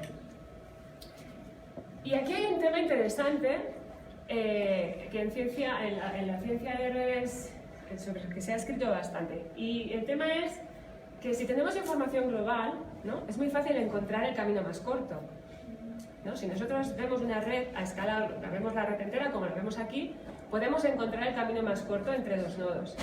Pero si nosotros somos un nodo y tenemos que encontrar el camino más corto, ¿cuál es el problema? ¿Sí? Que no conocemos el peso de cada camino que podemos tomar. Por ejemplo, si tomamos un camino que es menos pesado en esta iteración, en la siguiente podría darse que existen 3 posibilidades y desconocemos algo. O que si no hubiéramos tomado el de menor peso al principio, otra conexión nos hubiera podido llevar a una solución mucho más ligera. Exactamente, o sea, muy bien. ¿Otras ideas? Sí. Creo que ahí también parte de lo que se refiere es como que siendo un solo nodo no se conoce la topología de la red. Exactamente. Solo tenemos información local y por lo tanto puede ser que activemos a uno de nuestros vecinos que va a ser el comienzo de un camino que va a ser ineficiente, porque no va a ser el más corto, porque solo tenemos información global. Entonces, esta tensión entre información global e información local es muy importante a la hora de hablar de los 6 grados de separación y de las redes pequeñas, porque las redes pequeñas tienen un camino que efectivamente se ajusta con la idea de los 6 grados de separación. De hecho, son 4, ¿no? Pero bueno, los 6 grados de separación se quedó ahí, ¿no? Pero claro, ese camino solo lo podemos encontrar cuando podemos optimizar y cuando tenemos toda la información. Si nosotros somos los nodos, solamente tenemos información local. Nosotros solo conocemos a nuestros amigos y a lo mejor tenemos una idea de con quién están conectados nuestros amigos, pero más allá se nos escapa, no tenemos la información, ¿no? Y eso significa 2 cosas. Y eso es un problema muy interesante en ciencias sociales, pero también en ciencias de la computación, y es que tenemos que aplicar heurísticas para encontrar el camino más corto, ¿no? Y entender cuáles son esas heurísticas es un problema sociológico, ¿no? Y os voy a dar un ejemplo muy concreto ahora. Bueno, ¿os acordáis de Stanley Milgram, el psicólogo social que se inventó un experimento para ofrecer evidencia empírica a favor de esta idea de que el mundo es pequeño? Esta imagen sale del artículo en el que publicó algunos de los resultados originales. Básicamente lo que Milgram hizo fue, bueno, ¿qué tal si cogemos a una persona aleatoria de un pueblo aleatorio y les damos un paquete y les decimos, bueno, este paquete tiene que llegar a una persona que vive en Boston, a la que tú no conoces, y la única condición que te voy a imponer es que solo le puedes mandar este paquete a una persona que tú conozcas en primera persona, ¿no? Con la que hayas interactuado. No puedes mandar el paquete directamente a la persona en Boston, solo se lo puedes transmitir a alguien a quien tú conozcas. Y él dijo, bueno, esto si lo hacemos con muchas personas, tendremos una serie de cadenas de transmisión y podremos medir qué largas son esas cadenas de transmisión y podemos testear si es verdad que todo el mundo está a 6 grados de separación de otra persona. Entonces, la hipótesis de este experimento es, bueno, en promedio, el paquete llegará después de haber cruzado 6 manos, ¿no? Empezando por el primero. Y esto es un ejemplo, ¿no? No se lee muy bien, pero efectivamente, este es el ejemplo de una de esas cadenas, ¿no? Esta señorita que trabajaba de secretaria en un pueblo se lo manda a un pintor, que a su vez se lo manda a un editor, que a su vez se lo manda a este señor de aquí, pum, pum, pum, ¿no? Y al final llega al destino final, que es esta persona que vive en Boston. Entonces, hay varias versiones del experimento. En uno de esos experimentos, el paquete se lo dieron inicialmente a unas 45 personas aleatorias. El objetivo final siempre era el mismo. Y esta es una gráfica en la que resume la longitud en promedio de esas cadenas. ¿Quién interpreta esta gráfica? ¿Qué hay en el eje vertical y qué hay en el eje horizontal? El número de personas. A ver, alguien y que hable alto.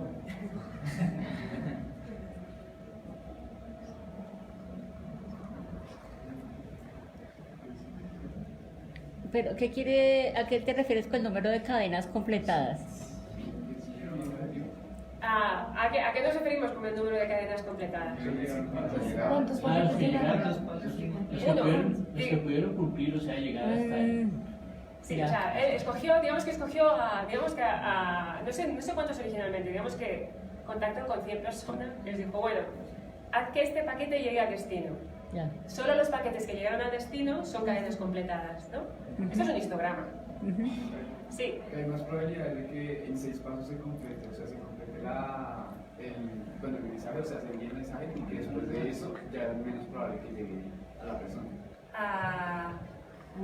Sí, eso es verdad, pero esto no muestra esta figura. Pero tienes razón, pero esto no es lo que muestra esta figura. Lo que esta figura muestra es el número de saltos que tuvo que dar. Exacto, el número.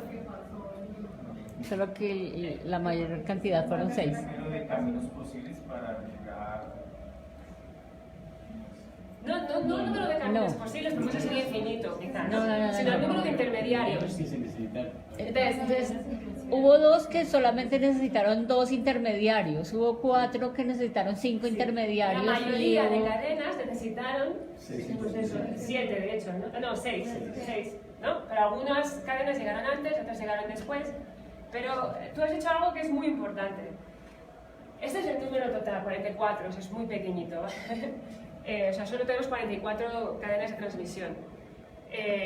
Y en realidad, él contactó con más gente para que llevaran ese paquete. Pero los participantes del experimento se cansaron, el paquete se perdió, ves esa vez, ¿no? Y solo llegaron 44. Y eso es un problema. ¿Por qué es un problema? Porque no es representativo. Sí. Que no es representativo, o sea, hay un margen de error muy amplio. De hecho, del experimento creo que fue con 180 personas más o menos. Hay varias versiones del experimento. Y pues el promedio, de hecho, del experimento fue 5.5 y él redondeó a 6 asombrosamente cuando debió haber redondeado a 5 o algo así. Entonces, pues el margen de error es amplio. El problema es y que ese fue el problema. Sí, el margen de error en el sentido de que si todas las cadenas hubieran completado, o sea, las cadenas que tienen más probabilidad de romperse porque se cansan las personas o porque se me olvida mandar el paquete, son las que duran más, ¿no? Entonces estamos subestimando la longitud de las cadenas. Bueno, o no lo podemos saber, pero en realidad tiene mucho sentido pensar que las cadenas que se perdieron por el camino, ¿no? Si se hubieran completado, hubieran empujado esta distribución hacia la derecha, hubieran sido más largas, ¿no? Entonces, bueno, Milgram fue un genio en muchos sentidos porque se le ocurrió un experimento brillante para medir algo que era muy difícil de medir. Y además muy simple, el experimento es como muy intuitivo, no hace falta tener grandes dotes de matemática para entender lo que hizo, pero hizo tangible esto que era invisible, que son las relaciones interpersonales, pero evidentemente el estudio estaba muy limitado por los datos a los que tenía acceso, ¿no? Bueno, este estudio lo replicó Facebook, una red mucho más grande. ¿Cuántos usuarios tiene Facebook? Billones, ¿no? Más de 1 billón. Bueno, pues ellos tienen la información total de esta red, ellos tienen la información global. Ellos saben exactamente cuál es la distancia promedia entre todos los usuarios de Facebook, que son muchos, ¿no? ¿Y qué creéis que encontraron? ¿Ah? 30 mañana. Pues no encontraron algo muy distinto a lo que Milgram encontró con su experimento, con todo lo imperfecto que era. Esta es la gráfica en la que resumen los resultados en este paper. Y esta gráfica es muy parecida. En el eje vertical tenemos, en este caso, el porcentaje de pares de usuarios que están a una distancia determinada. Pues aquí tenemos otra vez el número de saltos que hay que dar para ir de un usuario a otro. Y aquí tenemos el porcentaje de pares que están a esa distancia. ¿Y qué vemos aquí? Que tanto en el mundo como en Estados Unidos, hasta cierto punto, como que se igualan los valores, o sea, en los grados de libertad de alcanzar a las personas. Entonces, como que se trata de generar una regla, ¿no?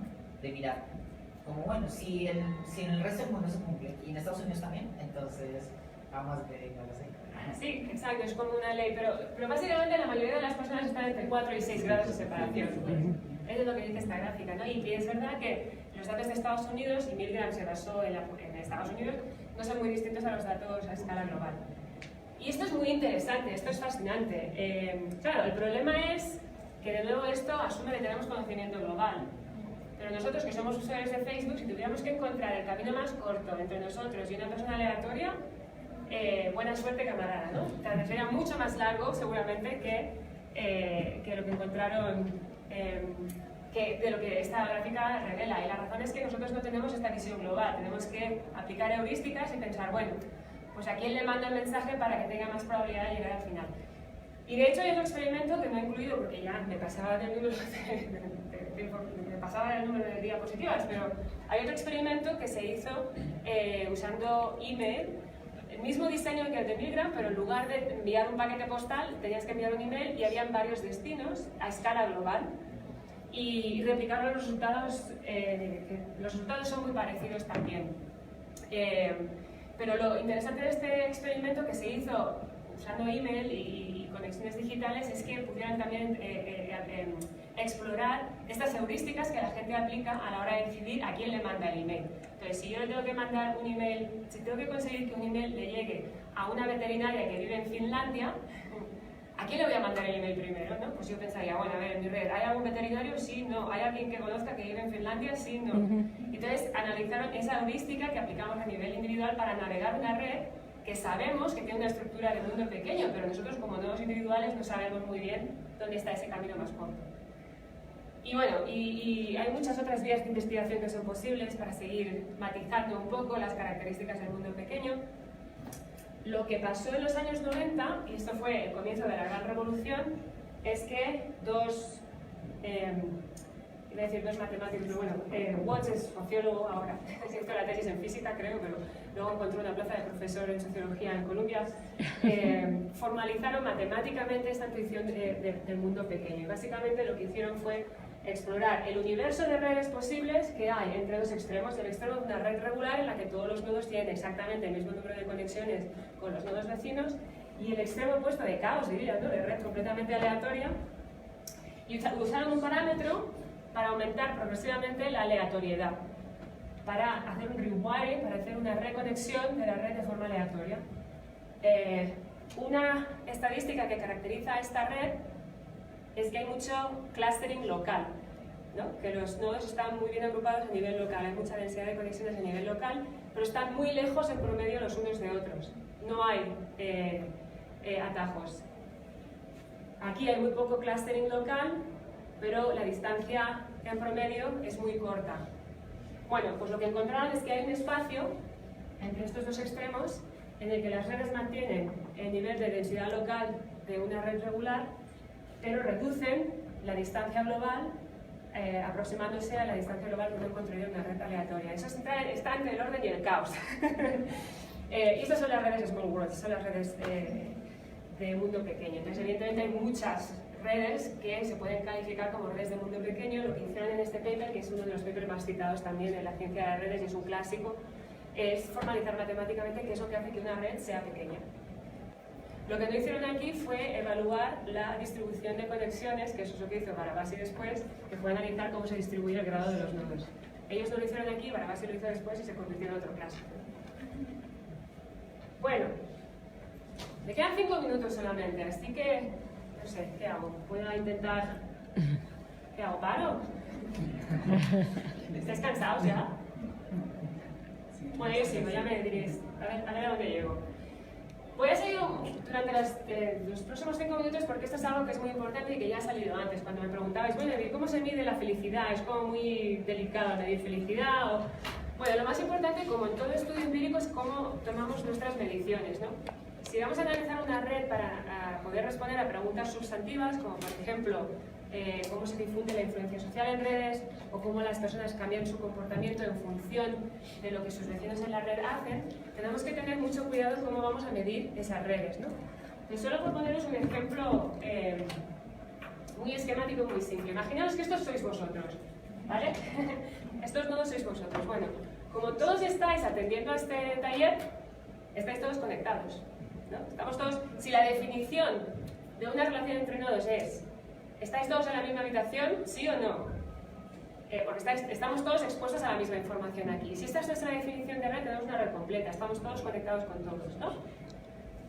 Ahora bien, si la pregunta es, bueno, ¿pero quién es amigo de quién? Vale, podemos hablar, ¿y cómo defines amistad? Bueno, podemos decidir, pero podríamos llegar a un acuerdo. ¿Cómo definimos amistad? Nos vamos a tomar un café cada día. Pues la red podría tener una forma muy diferente, ¿no? De repente ya no estamos todos conectados con todos. Y si la pregunta fuera, bueno, ¿y quién es miembro del mismo club de fútbol? Pues la red tendría otra estructura completamente distinta. Entonces, los mismos nodos, la misma población, pero según cómo definimos la relación que une esos nodos, podemos tener topologías completamente distintas. Entonces, ¿cuál es la conclusión? Que hay que tener mucho cuidado en cómo definimos el enlace en una red. Entonces, os voy a dar un ejemplo. Por ejemplo, son datos que vienen de Facebook. Y esto es lo que se llama una red egocéntrica, porque tenemos a Ego, que es el sujeto focal, y todos los amigos de Ego. ¿Vale? O sea, esta red es una red completa de Facebook, simplemente imaginaos mi cuenta, ¿no? Y toda la gente con la que yo estoy conectada. Bueno, podemos definir esta red en términos de quiénes son amigos míos, ¿no? Pues en Facebook generalmente la gente tiene 200 amigos o 300 amigos. La red es muy densa, ¿no? Bueno, muy densa, muy poblada. Ahora bien, si definimos conexión o la relación en términos de interactuar unos con otros, es decir, si solo vamos a definir el enlace entre nodos cuando yo he accedido a su perfil o he hecho un I like o he cliqueado en algo, de repente la red se hace mucho más... se simplifica. Sparse se hace mucho más... Lo siento. ¿Cómo se dice sparse? ¿Dispersa? Más dispersa. Menos densa. Si definimos el enlace entre nodos en términos de quién manda un mensaje a quién, ¿no? Es decir, ya no es solo cuestión de hacer un clic, sino de coger el Messenger y enviar un mensaje, todavía es menos densa. Y ponemos una restricción más, y es que la comunicación tiene que ser mutua. Fijaros cómo ha cambiado la red, ¿no? Entonces, si estamos interesados en analizar procesos de influencia social, ¿no? Es decir, ahora que vienen elecciones, y en Facebook la gente habla de política, ¿cuál de estas redes sería más relevante para poder entender la información a la que estoy expuesto en Facebook y si esa información es diversa o no? A ver, ¿alguien? ¿Levanta la mano? ¿Quién habla? No me entiendo. La de todos los amigos. ¿La de todos los amigos?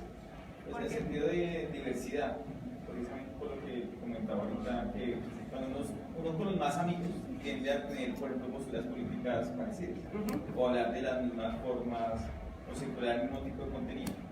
En cambio, si yo miro toda la dimensión, veo que apoya a fulanito y no se sorprende. A ver, al fondo y luego aquí, sí. Sí. ¿Ninguna? Porque desde este punto de vista de que estamos viendo o que estaríamos viendo únicamente un clúster, que sería lo mismo, el mismo caso de los enlaces fuertes, porque es una red que mantiene cierta comunicación y es la misma información redundante. Por ejemplo, en México, ¿no?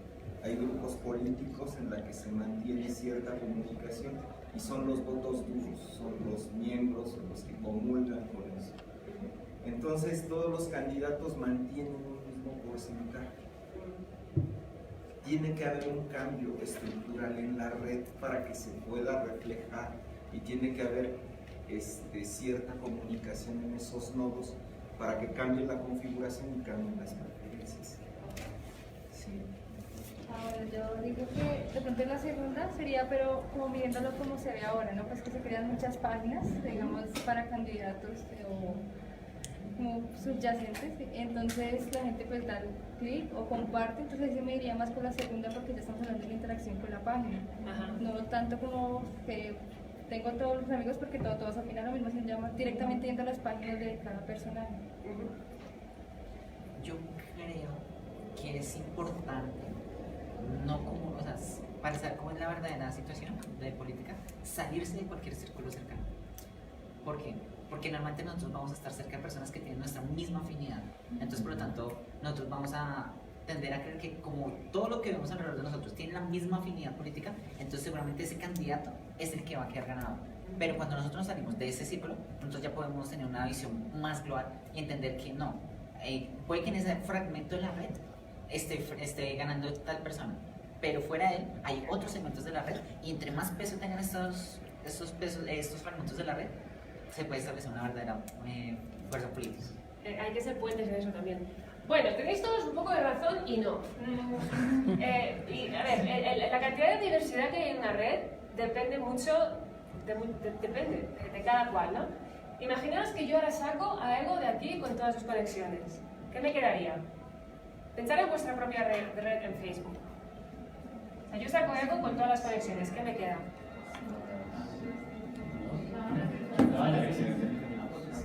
¿Qué me queda? Las interacciones de mis amigos con mis otros amigos.